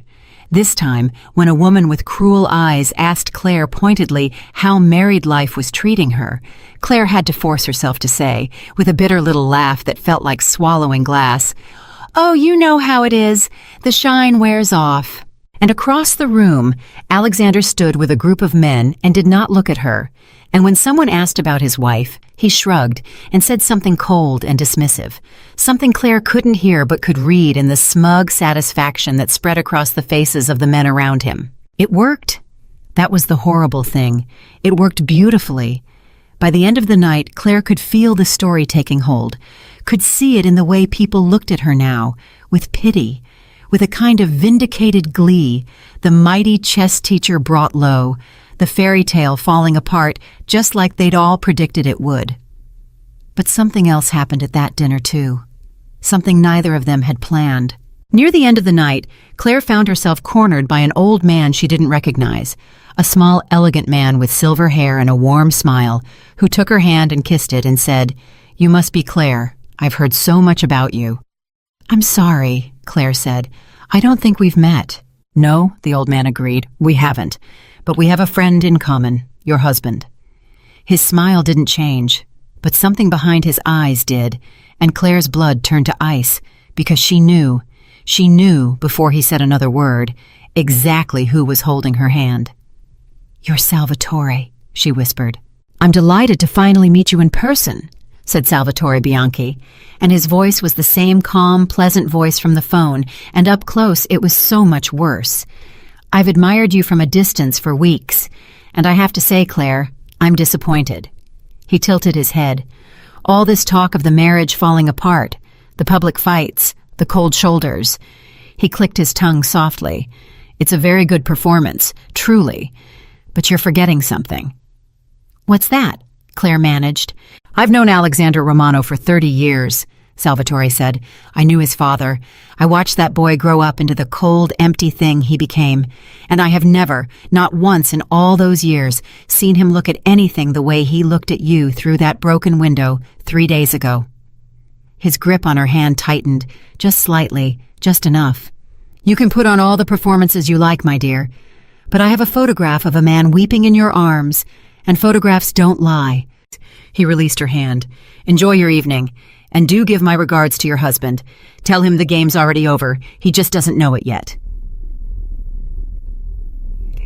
And he walked away, leaving Claire standing frozen in the middle of the party, understanding with total clarity that their entire plan had already failed, that Salvatore had seen through it before it even began, that the photograph through the window had undone them, and that somewhere in this room, full of dangerous people, the trap was already closing. She found Alexander. She broke every rule of the performance and crossed the room and took his arm and said, low and urgent, "He's here, Salvatore. He's here, and he knows. The photograph, Alexander. Someone took a photograph of us through the window. He's known this whole time. The plan never had a chance." Alexander's face changed instantly. "Where is he?" "He just left. He said—" Claire's voice caught. "He said the game's already over. He said you just don't know it yet." And that was when the first phone in the room began to ring, then a second, then a third. All across the party, phones lighting up, buzzing, and Claire watched confusion ripple through the crowd, watched people pull out their devices, watched their faces change, and she felt Alexander go rigid beside her. "What is it?" she said. "What's happening?" Alexander pulled out his own phone, and Claire watched the blood drain from his face as he read whatever was on the screen, watched something break in him, watched the careful control he had maintained all night collapse into pure horror. "Alexander, what is it?" He turned the phone toward her. It was a photograph of her Bronx chess center, except it was on fire. The whole building engulfed in flames, and beneath the photograph, 4 words, the same 4 words from the brick. "Nice place. Such a shame." "The kids," Claire breathed. "Alexander, the after-school program, is that— what time is it? Oh God, what time is it?" "It's 9 o'clock, Alexander said. "The center closed at 6. "Claire, the center closed at 6. The kids would have been gone by—" But even as he said it, another message came through, and this one was not a photograph. This one was a video, and Salvatore had sent it to both of them at once, and Claire pressed play with a shaking hand, and what she saw made her legs give out beneath her, so that Alexander had to catch her. It was Elijah, 9-year-old Elijah, who had won his first chess game and jumped up with his fists in the air, who had been so quiet when he first came to her that she thought he never spoke. He was sitting in a chair in a room she didn't recognize, and he was crying, and there was a man's hand on his small shoulder, and Salvatore's calm, pleasant voice was speaking off camera. "Such a bright boy," Salvatore said. "Such a talented little chess player. Miss Claire's favorite, I'm told. It would be a terrible shame if anything happened to him." A pause. "You have until midnight, Alexander. You know what I want. You know the price of your son's life all those years ago. Now you'll learn the price of hers. Come alone, come unarmed, or the boy is the first of many." The video ended. The party had gone silent around them. Everyone was staring, and Claire, on her knees on the floor of the Castellano mansion, looked up at her husband and saw a man she had never seen before, a man made entirely of ice and fury, a man who had spent 11 years keeping this exact monster locked away and was now, finally, letting it out. "Alexander," she said, "we have to call the police. We have to wait." "No police," Alexander said. His voice was flat, dead, terrifying. "There's no police for this, Claire. There's only me. and I'm going to get that boy back, and then I'm going to end Salvatore Bianchi, and I'm going to do things tonight that will make everything you've ever heard about me look like a bedtime story." He pulled her to her feet. "But first I have to know something, and I need you to answer me honestly." He gripped her shoulders. "Can you forgive me?" "For what I'm about to become tonight? Because the man who walks out of here is not the man you've been sitting up playing chess with. That man is going to have to die tonight so that little boy can live. And I need to know if there's anything worth coming back to when it's done." And Claire, terrified, heartbroken, thinking of Elijah crying in that chair, looked at her husband, and she made a decision. "I'm coming with you," she said. "Absolutely not. He wants me, Alexander. That's the whole point. You and me. That's what this has always been about. If you go alone, he kills the boy and he kills you, and then he comes for me anyway." She grabbed his face in both her hands, forcing him to look at her. "But if we go together, if we walk in there together, we take away the one thing he wants most. He wants to see you break. He wants to see you beg. Well, we're not going to give him a broken man begging. We're going to give him something he's never seen. We're going to give him two people who aren't afraid of him." Her eyes blazed. "I beat you at chess by making you think you were winning, right up until you'd already lost. So let's play Salvatore the same way.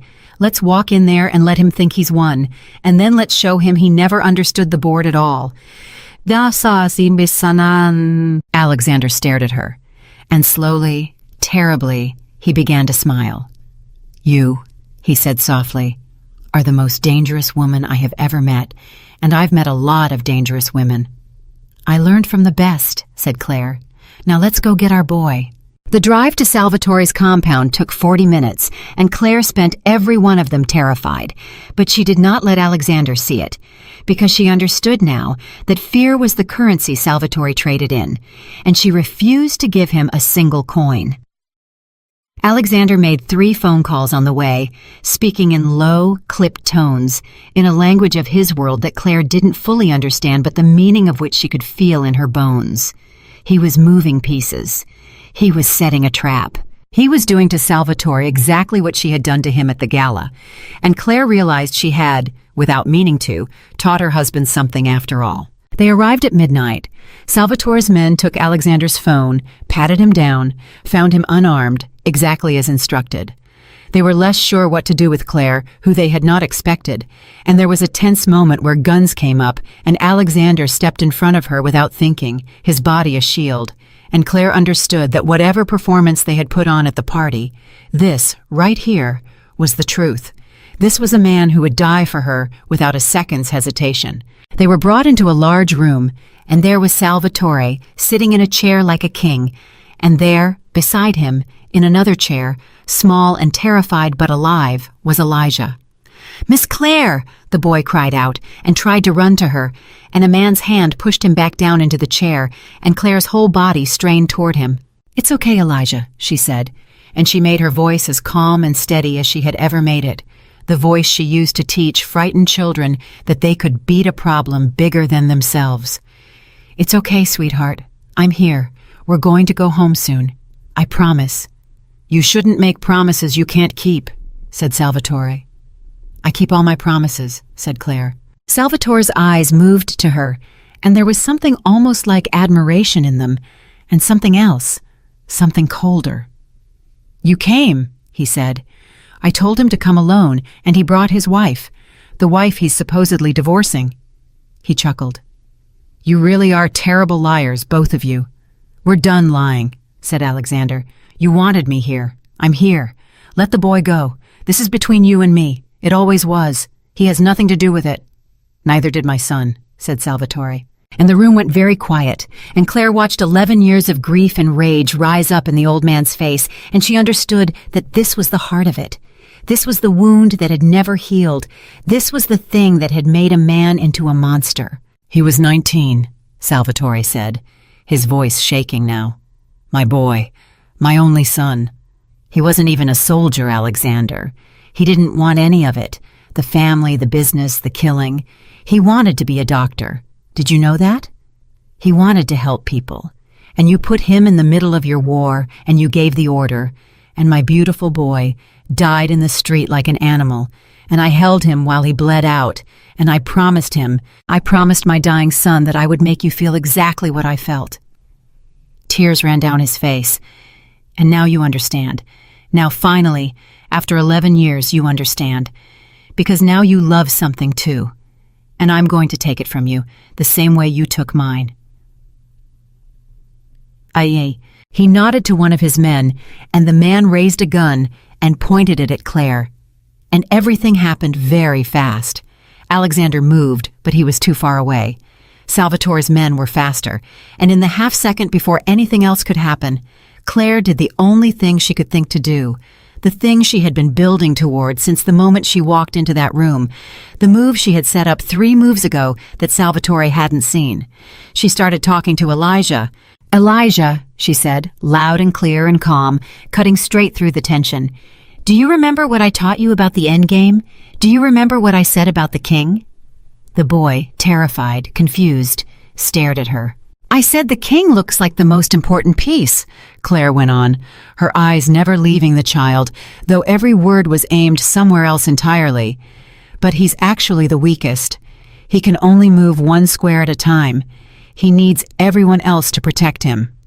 And a good player, Elijah, a good player knows that the whole game is about the king's position, where he's standing, because sometimes—" And here her voice changed, and she looked up, past Elijah, to the window behind Salvatore's chair. "Sometimes the king puts himself in check without even knowing it." Salvatore frowned. "What are you—" And that was when the window shattered, because Alexander had made 3 phone calls in the car, and Alexander had not brought a weapon, because they had known he'd be searched. But Alexander was the most dangerous man in New York, and he had not survived 39 years in his world by walking into rooms without a plan. And while Claire had kept every eye in that room fixed on her, on the boy, on the chess lesson that was not a chess lesson at all, Alexander's men had gotten into position exactly where he'd told them to be. What followed, Claire would never be able to fully remember afterward. It came in fragments, shouting, the gun going off, the bullet going wide because the man holding it had turned toward the window. Alexander moving, faster than she'd ever seen a person move, throwing himself not at Salvatore, but at Elijah, covering the boy's small body with his own. Claire diving for the child from the other side, the 3 of them tangled together on the floor while chaos exploded around them. And when it was over, when the smoke cleared and the shouting stopped, Salvatore Bianchi was on his knees on the floor of his own compound, disarmed, surrounded, his men subdued. His 11-year plan collapsed in a matter of seconds. And Alexander stood over him. He had a gun now. He had taken it from one of Salvatore's own men, and he stood over the kneeling old man who had burned Claire's chess center and terrorized her and kidnapped a 9-year-old child. And Claire watched her husband's finger tighten on the trigger, and she watched 11 years of guilt and rage reach their final, terrible moment. "Alexander," she said. He didn't look at her.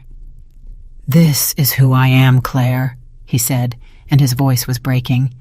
"This is what I do. He took a child. He would have killed you. This is the only language men like us understand." "I know who you are," said Claire. She stepped closer, slowly, the way you approach a frightened animal. "I've known since our first dinner.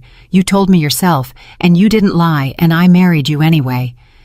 She reached out and put her hand on his arm, on the arm holding the gun. "But I also know who you could be. I've seen him.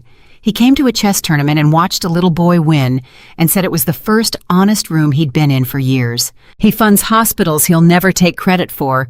He cried in my arms and told me he didn't deserve to be loved." Her voice dropped. "That man is real too, Alexander. He's just as real as this one. And right now, you get to choose which one walks out of this room." Salvatore, on his knees, laughed bitterly. "Do it," he spat. "Kill me. Prove her wrong. Prove you're exactly what I always knew you were. Give my son's ghost the satisfaction of watching you damn yourself." "He wants you to do it," Claire said softly. "Don't you see? This is his last move. He can't beat you, so he wants to make you into the monster he needs you to be, so that even in losing, he wins. He turns you back into the man who killed his son. He proves he was right about you all along." She squeezed his arm. "Don't let him. Beat him the way I beat you. Do the thing he never sees coming. Show him mercy." The whole room was frozen, and Alexander Romano stood over his oldest enemy, gun in hand, and Claire watched the war on his face, the 11 years of guilt, the newer, stranger thing she had planted in him, and she held her breath, and she did not know, she truly did not know, which man was going to win. Then Alexander lowered the gun. "His name was Matteo," Alexander said quietly. Salvatore's head jerked up. "Your son, Matteo. I never let myself say his name in 11 years, because saying it meant admitting he was real, that he was a person, that he wanted to be a doctor and help people, and I took that from the world." Alexander's voice shook.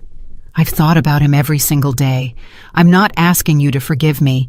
There's no forgiveness for what I did, and I'm not going to insult his memory by asking for it. But I'm not going to kill you tonight, Salvatore. Not because I'm merciful. I'm not. But because Matteo wanted to save lives, and I've taken enough from him already. I'm not going to make his father's death one more thing I owe him." He set the gun down on the floor. "Let him go," Alexander told his men. "Let all of them go. This ends tonight. The war's over. It's been over for 11 years.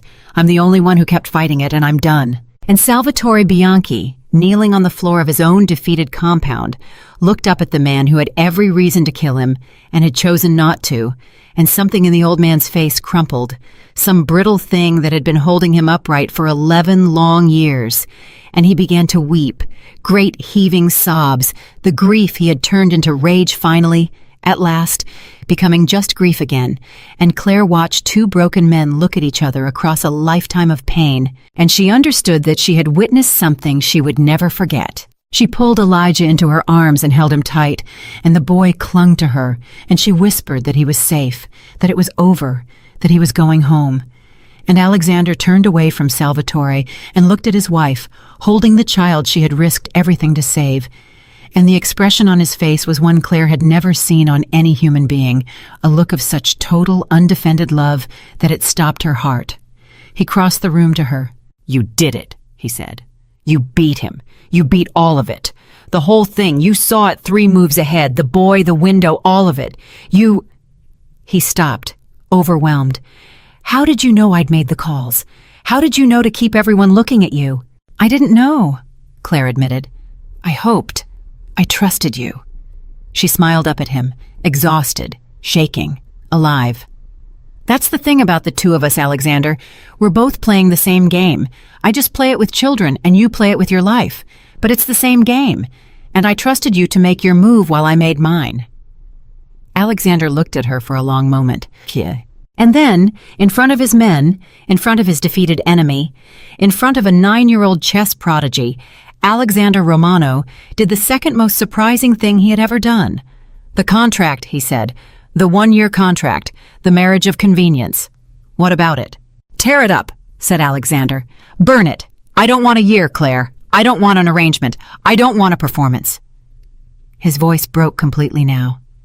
"I married you for a lie, and somewhere along the way it became the only true thing in my whole life. I love you. Not as a deal. Not as leverage. Not as anything except a man who spent 40 years locking every door in his heart and then met a chess teacher who picked every single lock." He took her face in his hands. "Stay. Not for a year. For real. For good. Marry me again. For the right reasons this time. Please." And Claire Bennett, standing in the wreckage of a war that was finally over, holding a rescued child, looking up at the dangerous, broken, transformed man she had never meant to love, felt the last piece fall into place on a board she had been playing since the night she walked into that gala with nothing but an old chessboard and impossible dreams. But before she could answer, before she could say the word that was rising in her throat, Elijah tugged at her sleeve and pointed across the room and said in his small, clear voice the words that turned everything cold again. "Miss Claire, why is that man on the phone?" And Claire looked, and there, in the corner, one of Salvatore's men, forgotten in the chaos, was speaking urgently into a phone, and as every head in the room turned toward him, he lowered it slowly, and he smiled, and he said the words that told Claire the game was not over at all. "You think Salvatore was the one giving the orders?" the man said softly. "You think this was ever about a dead boy? He slipped the phone into his pocket. Salvatore was a tool, just like the chess teacher, just like all of you. He looked at Alexander. The real player has been sitting at your own table this whole time, Romano, and they've been waiting 11 years for you to gather everyone you love into one room. And from somewhere outside the compound, in the dark, Claire heard the sound of many cars approaching. The sound of those cars in the dark should have made Alexander reach for the gun he had just set down. Instead, he went very still, and Claire watched something move across his face that frightened her more than any weapon could have. Not fear. Recognition. The real player has been sitting at my own table, Alexander repeated slowly. Say the name. The man in the corner smiled. You already know it. You've known for years. You just never let yourself believe it, because believing it would mean admitting the one thing you can't admit. He spread his hands. Family. And that was when the doors opened, and Vittoria Romano walked into the room. Claire's mind refused to accept what her eyes were showing her. The tiny, elegant, terrifying old woman who had held her hand at that first dinner and told her, God help you, child. The matriarch who had laughed her rusty laugh and warned Claire not to hurt her grandson. Alexander's grandmother, the true power behind the family, walking calmly into the compound of the man who had supposedly been the enemy this whole time, flanked by soldiers who answered to her and her alone. Nonna, Alexander breathed. No. Sit down, Alexander, said Vittoria, and her voice was not cruel, which was somehow the most terrible thing of all. It was tired. It was almost tender. You've had a very long night. Sit down and let your grandmother explain what has to happen now. You, Alexander said. It was you, this whole time. Salvatore, the threats, the boy. You were pulling the strings behind Salvatore. You used a grieving father as your puppet. Salvatore came to me 11 years ago wanting revenge, Vittoria said, moving slowly into the room, her ringed hands folded. I let him keep his grief. It was useful. A man consumed by hatred is a wonderful tool. Point him at your target and he does your work for you. And if he fails, well, no one traces it back to the family. She looked at the kneeling Salvatore with something like pity. I'm sorry, Salvatore. Truly. But your son died for my purposes, just as much as for my grandson's mistakes. I've been steering you for over a decade. You never once suspected the hand on your shoulder was mine. Salvatore stared at her in dawning horror. You, he whispered, all these years. You told me you grieved with me. You told me you'd help me. I lied, said Vittoria simply. I'm very good at it. It's the family talent. Claire pulled Elijah tighter against her, and she felt her whole understanding of the last 3 months tilt and crack. Why? She said. Why would you do this to your own grandson? You love him. I saw it. That first dinner, I saw the way you looked at him. Because I love him, said Vittoria, turning to Claire with those ancient patient eyes, is exactly why. Sit down, girl. You especially need to hear this, because you're the reason it all had to happen now. She lowered herself into a chair with the slow care of the very old. My grandson was perfect. Do you understand? For 11 years, he was the perfect head of this family, cold, careful, untouchable. He loved nothing, so he could lose nothing, so no enemy could ever move him. He was the strongest leader this family ever had, precisely because he was empty. Her voice hardened. And then you walked into a charity gala with a chessboard, and in 12 moves you ruined everything. I don't understand, Claire said. You made him human again, Vittoria said. And now there was real anguish in her voice, the anguish of a woman who had made a monstrous choice and knew it. You gave him something to lose, and the moment a man in our world has something to lose, he becomes weak. He hesitates. He compromises. He starts thinking about chess tournaments and rescued children instead of power and survival. I watched it happen week by week. I watched my perfect grandson turn soft in front of my eyes. And I knew with absolute certainty that a soft leader gets this whole family killed. She looked at Claire with terrible clarity. So I had a choice. I could let him love you and watch our enemies tear us apart the moment they smelled his weakness. Or I could take you away from him, brutally, publicly, in a way that would break his heart so completely he'd never dare open it again. I chose to save the family. I chose to save him, even if he hates me for it forever. The room was silent except for Elijah's frightened breathing. "You were going to kill me," Claire said quietly. "I was going to kill you," Vittoria agreed. "Tonight, here, with Salvatore's men, so it looked like the old war, so no one would ever know it was me. Alexander would grieve, and then he would harden, and then he would go back to being the man who kept us all alive. That was the plan." She sighed, and for a moment she looked every one of her 83 years. "It was a good plan. I've been building it for months." "Then why are you telling us?" Alexander demanded. "Why explain any of it? Why not just—" "Because I made a mistake," said Vittoria. "I came here tonight to watch you die, Claire. I was going to stand in this room and see it done with my own eyes, because that is the kind of thing you must have the stomach to do yourself, if you're going to lead." She looked at Claire, and something in her old face was breaking. "And I got here early, and I stood outside that window, and I watched. I watched my grandson stand over Salvatore with a gun in his hand. I watched him have every reason in the world to pull that trigger, and I watched you talk him out of it." Her voice cracked. "I watched you teach him mercy. In 11 years, I could not teach that boy mercy. His father beat it out of him before he was 10, and you did it with a few sentences and your hand on his arm." She stood, slowly, painfully. "And I realized I had made the oldest mistake there is," Vittoria said. "I thought love made him weak, but I just watched love make him stronger than I've ever seen him. He beat Salvatore without firing a shot. He ended an 11-year war with a single act of mercy. That is not weakness, Claire. I was wrong. I have been wrong about the nature of strength for 60 years, and I was too proud and too frightened to see it until tonight." Alexander was staring at his grandmother like he had never seen her before. "Then call them off," he said. "The men outside, the cars. Call them off, Nonna, please." Vittoria was quiet for a long moment. "I can't," she said. "What do you mean you can't?" "I mean, I set something in motion tonight that is bigger than me now." She turned to the man in the corner, the one who had made the phone call, and her face went cold again. "Tell him, Marco. Tell him what you've done." The man named Marco smiled, and Claire realized, with a fresh wave of horror, that there was yet another layer to this, that the board was even more crowded than she'd understood. "The old woman's gone soft too," Marco said, "just like her grandson. I've been watching her for weeks, waiting for her to lose her nerve, and tonight she did.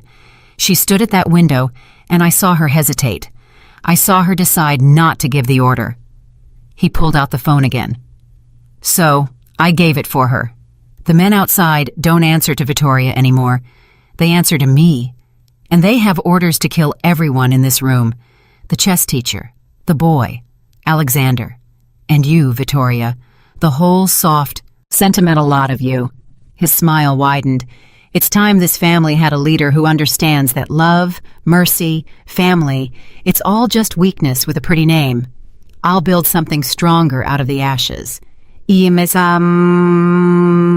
And Claire understood, finally, the full and terrible shape of the game. Salvatore had been Vittoria's tool, and Vittoria had been Marco's. A betrayal, inside a betrayal, inside a betrayal. 11 years in the making, and now every player who had ever sat at this board was trapped in one room while the last conspirator soldiers surrounded them in the dark. "Marco," Vittoria said, and her voice had gone deadly, "you forget who taught you everything you know." "No, Nonna," said Marco, and the word was an insult in his mouth. "I remember perfectly. You taught me that the strong take from the weak. I'm simply a better student than your grandson ever was." What happened next happened in the space of a single held breath, because Claire Bennett, chess teacher from Brooklyn, had spent the entire conversation doing the one thing she had always done best. She had been watching the board while everyone else watched each other, and she had seen, minutes ago, something no one else in that room full of dangerous people had noticed, because they were all looking at the powerful players, and none of them were looking at the smallest piece. Elijah. The boy, terrified, silent, had never let go of the one thing he'd been holding since Salvatore's men grabbed him from the chess center: his backpack. And in that backpack, Claire knew, because she had put it there herself that very afternoon, was the wireless panic button she had installed in every one of her centers after the first brick came through the window. A direct line to a private security company Alexander had insisted on hiring, a button she had taught every child to press if anyone ever frightened them. And she had whispered to Elijah, in the middle of her fake chess lesson, in words disguised as talk about the king's position, exactly what to do and when. Elijah had pressed the button 11 minutes ago.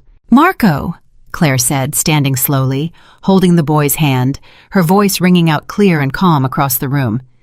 "Can I tell you the thing I've learned about men like you, men who think they see the whole board?" She smiled, and it was the same smile she had given Alexander across a chessboard the night they met, the smile of someone who set a trap 3 moves ago and is watching you finally step into it. "You're always so busy watching the powerful pieces that you never see the pawn who's already reached the other side of the board. And the doors blew open. Not Marco's men, not Vittoria's. The security team Alexander had hired to protect Claire's chess centers, the ones the panic button had summoned, real professionals. And behind them, because Claire's security company had done exactly what the law required when a child's panic alarm was triggered at a location tied to a kidnapping, the actual police, sirens and all.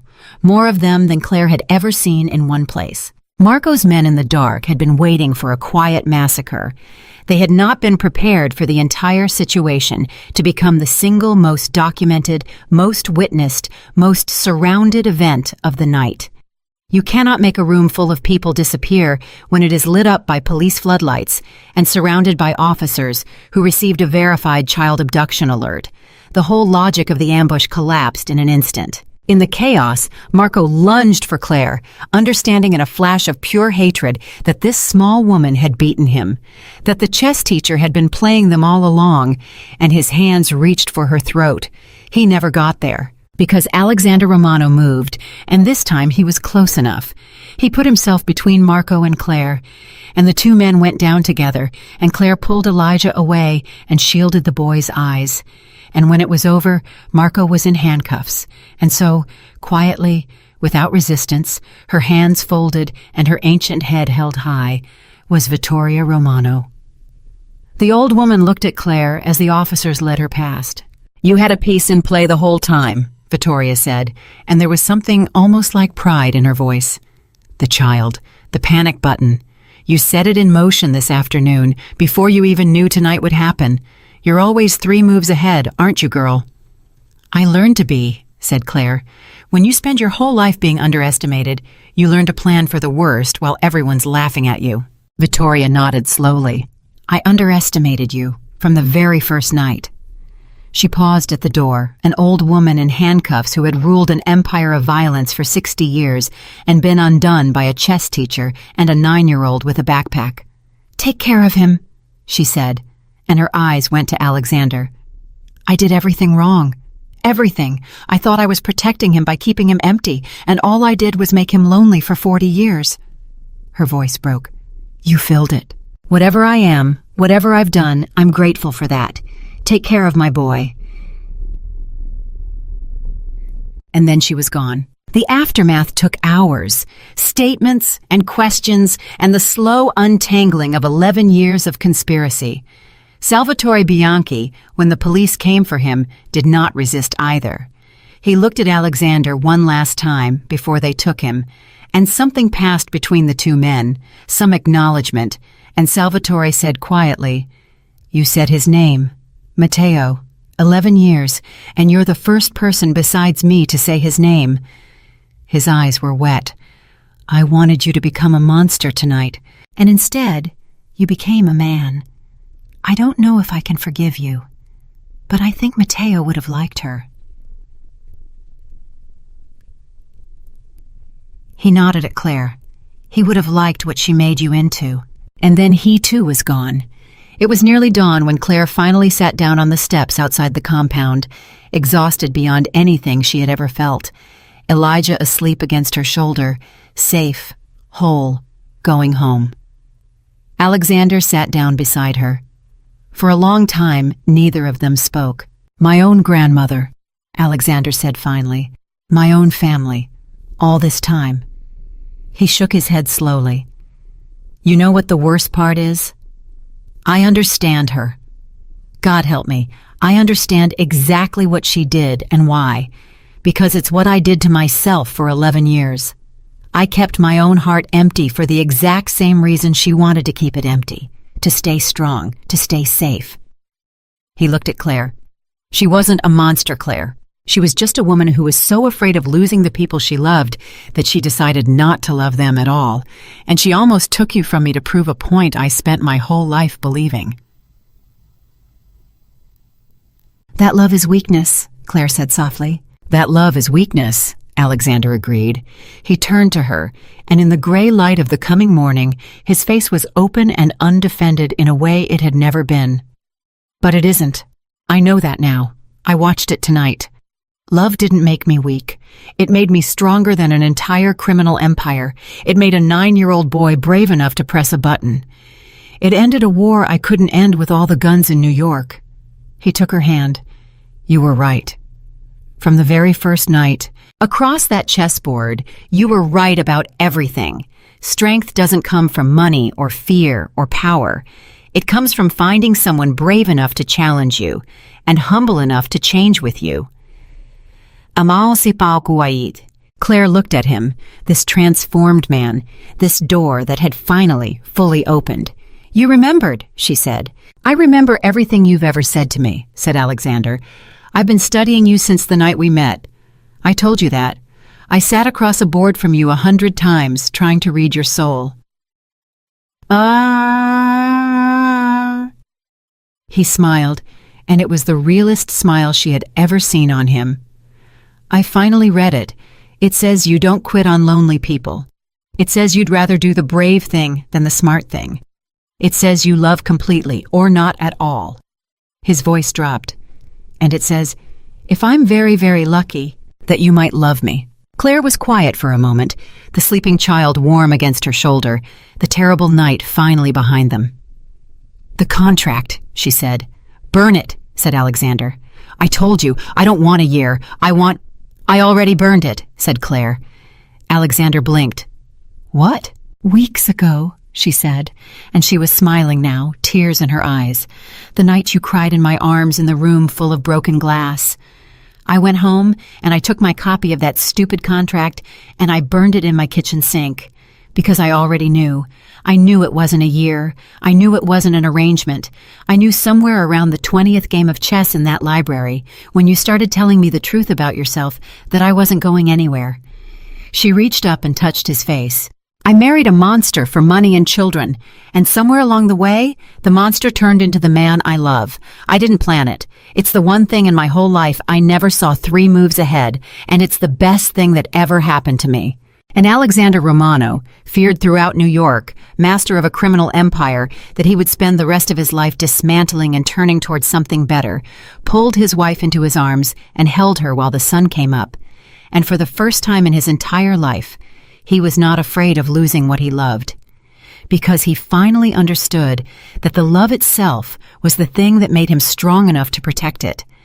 The months that followed changed everything. With Vittoria gone and Marco in prison and Salvatore's war finally, truly over, Alexander did the thing no one in his world thought possible.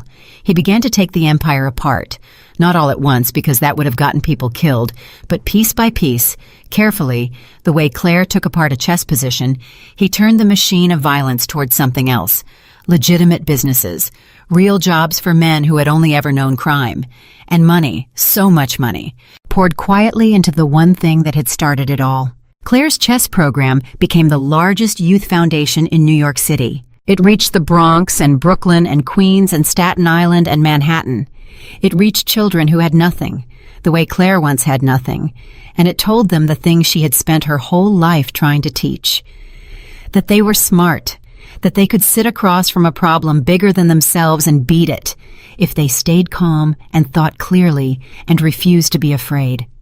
Elijah, the boy who pressed the button, became the youngest state champion in the program's history. And when they asked him how he stayed so calm under pressure, he always said the same thing. Miss Claire taught me. She said the scared feeling and the ready feeling feel exactly the same in your body. So you just decide it's the ready one.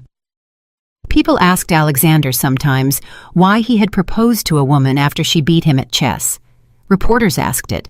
Business partners asked it. The story had become famous, the legend of the Mafia Boss and the chess teacher, and everyone wanted to understand it. And Alexander always gave the same answer, the true one. Because that was the first time in my life, he would say, that someone defeated me and made me want to become better instead of wanting to destroy them. She beat me in 12 moves, and she wasn't afraid of me. And I spent 40 years surrounded by people who were afraid of me, and not one of them ever made me want to be a good man. She did it in 12 moves. I'd have been a fool to let her walk away. And Claire, when they asked her, would think back to that night in the ballroom, the borrowed dress, the old chessboard, the stone in her shoe, and the dying dream. And the man who had looked at her and told her to go teach children their little games and leave the thinking to the adults. She would think about how close she had come to never walking into that gala at all. And she understood finally what the chess match had always really been about. It was never about winning. The checkmate was never the point. The real victory was two completely different people, from two completely different worlds, teaching each other the one thing neither of them had ever believed. That strength is not the wall you build around your heart. Strength is the courage to leave the door open, knowing what it might cost, and standing in that open doorway anyway, ready to fight for what you love. Their story had begun with a checkmate. But a checkmate, Claire always said, is only the end of one game. And every ending is just an invitation to set the pieces up again and begin something new. She and Alexander were married a second time that spring, in the community center where it all began, surrounded not by frightened billionaires, but by 40 children with chessboards. And this time there was no contract, and no arrangement, and no performance. This time there was only the truth. Two people who had underestimated each other and been underestimated by everyone, standing in a room full of kids who had been counted out just like they had, promising to spend the rest of their lives proving the world wrong. The woman everyone had underestimated had walked into the most dangerous world in New York with nothing but an old chessboard and impossible dreams. And she had not been destroyed by it. She had transformed it.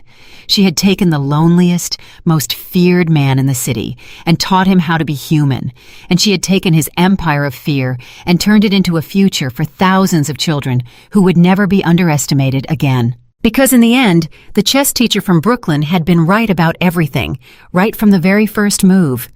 The board doesn't care how much money you have. It doesn't care who's afraid of you. The board tells the truth. And the truth was this: the strongest person in any room is never the one everybody fears. It is the one brave enough to love anyway. Long after the second wedding, long after the children had gone home with grass stains on their good clothes and chess trophies clutched in their hands, Claire and Alexander sat alone in the empty community center where everything had begun, and they talked about the thing they had both spent their whole lives getting wrong. And what they said to each other that night is worth telling, because it is the real lesson buried inside this whole story, the one that has nothing to do with mafia bosses or chessboards or fires in the night. They talked about the wall, because every person in this story built one. Alexander built a wall of ice around his heart and called it strength. Vittoria built a wall around her whole family and called it protection. Salvatore built a wall out of grief and called it justice. Marco built a wall out of contempt and called it clarity. And every single one of them believed the exact same lie, the oldest lie there is, the lie that whispers to us in our loneliest hours that the way to keep from getting hurt is to stop letting anyone close enough to hurt us. And here is the thing this story wants you to understand. If you are old enough to have loved and lost and been afraid to love again, every one of those walls failed. Every single one. The wall did not protect Vittoria. It made her into the very thing that destroyed her family. The wall did not protect Salvatore. It kept his son's death fresh and bleeding for 11 years so that his grief could never heal into something he could carry. The wall did not protect Alexander. It gave him 40 years of a cold and empty house and a life so guarded that his own grandmother could plot his heartbreak, and he never saw it coming, because a man who trusts no one can be betrayed by everyone. The walls we build to keep out pain are the same walls that keep out love. There has never been a wall that could tell the difference. You cannot build a fortress that lets in only the good and keeps out only the bad, because the door that love walks through is the exact same door that loss walks through, and if you nail it shut against the one, you have sealed it against the other, and you will sit safe and alone in your fortress while the whole warm world goes on without you. Alexander understood this now, and he said it out loud that night, sitting in the dark with his wife. "I thought I was being strong," he said. "For 40 years I thought the emptiness was strength. I looked at men who loved their wives and their children, and I pitied them, because I thought I could see something they couldn't. I thought I could see how vulnerable they were, how much they had to lose." He shook his head slowly. "And I was the one who couldn't see. I couldn't see that they were the rich ones. I was the poor man. I had all the money in New York, and I was the poorest man in the city, because I had nothing that could break my heart, which meant I had nothing worth having at all." And this is the paradox that sits at the center of every love worth the name, the thing that people spend whole lifetimes running from, and only the wisest ever turn around and face. The very thing that makes love precious is the same thing that makes it terrifying. Love is precious because it can be lost. If you could not lose it, it would be worth nothing.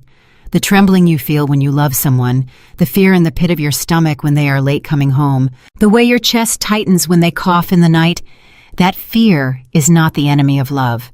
That fear is the proof of it.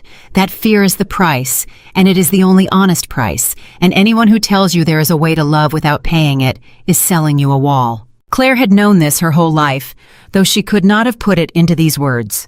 She had known it every time she opened her heart to another frightened child who might break it, another kid who might not come back next semester, another young life she could not protect from the hard world waiting outside the community center doors. She loved them anyway. She had always loved them anyway. And that, more than any chess strategy, was the real thing she taught Alexander.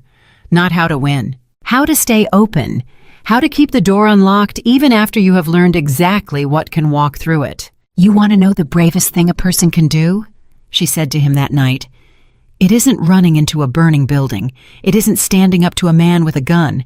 I've seen you do both of those things, and they were brave, but they weren't the bravest." She took his hand. "The bravest thing a person can do is get hurt badly, all the way down to the bottom of themselves, and then decide to love again anyway. To have every reason to close the door, every scar telling you to close it, every memory screaming at you to close it, and to leave it open instead. That's the bravest thing there is. Most people never manage it.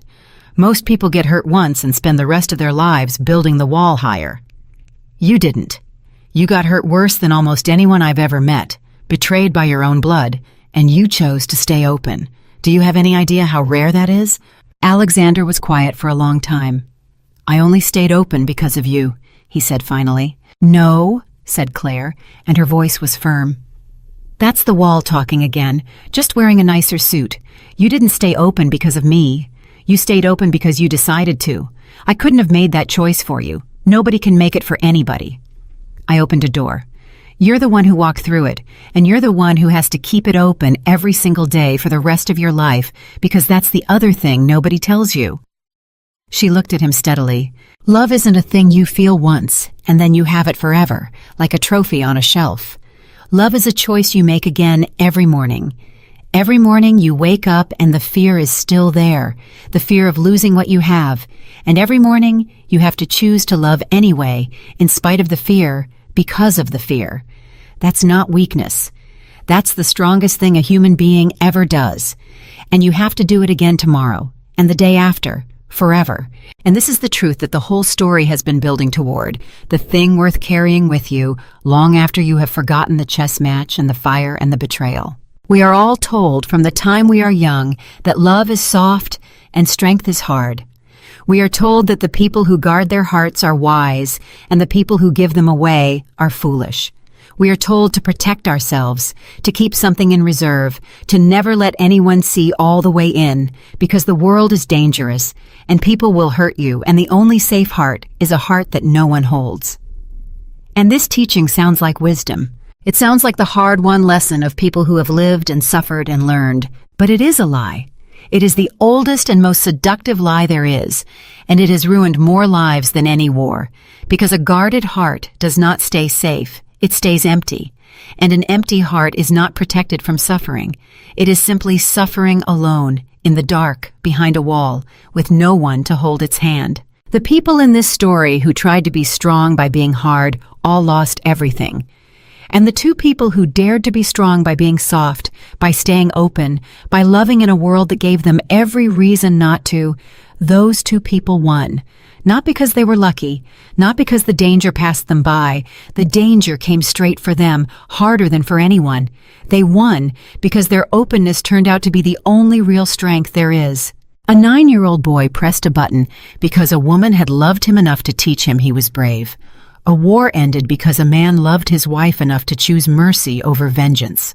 An old woman's evil plan collapsed because, at the last moment, watching love in action, even her stone heart cracked open just enough to hesitate. Love did all of that. Not fear, not power, not walls, love. So if you have lived long enough to have loved and lost, and if some part of you has quietly closed a door you swore you would never open again, this story is asking you to consider something.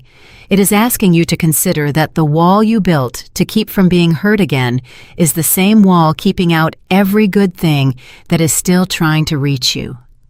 It is asking you to consider that it is not too late, that the door can be opened again, that the trembling you feel at the thought of it is not a warning to stay away, but the surest sign that there is still something alive in you worth trusting. Claire Bennett walked into a ballroom with an old chessboard and no reason on earth to believe her life was about to change. She had every reason to guard her heart. She had been underestimated and overlooked her whole life, and she chose again and again at every turn to stay open, to love the children who might leave, to trust the dangerous man who told her the truth, to close the door of escape with her own hand and stand and fight for something instead of running to somewhere safe. She was not fearless. That is the thing to remember. She was afraid the entire time. She was afraid at the gala, afraid at the dinner, afraid in the room full of broken glass, afraid in the compound with a gun pointed at her heart. But she had learned the secret that separates the people who truly live from the people who only survive. She had learned that the scared feeling and the ready feeling feel exactly the same in your body. And so every single time she decided it was the ready one. That is the whole of it. That is everything this story has to give you. The heart was built to be given away. It does not work any other way. It rusts when you hoard it, and it comes alive when you spend it. And yes, it will be broken. Everyone's is, eventually, one way or another. But a broken heart that loved fully is worth 1,000 whole hearts that never dared. The broken heart has lived. The guarded heart has only waited. Alexander Romano spent 40 years with a whole, guarded, empty heart, and he called it strength, and it was the loneliest strength in the world.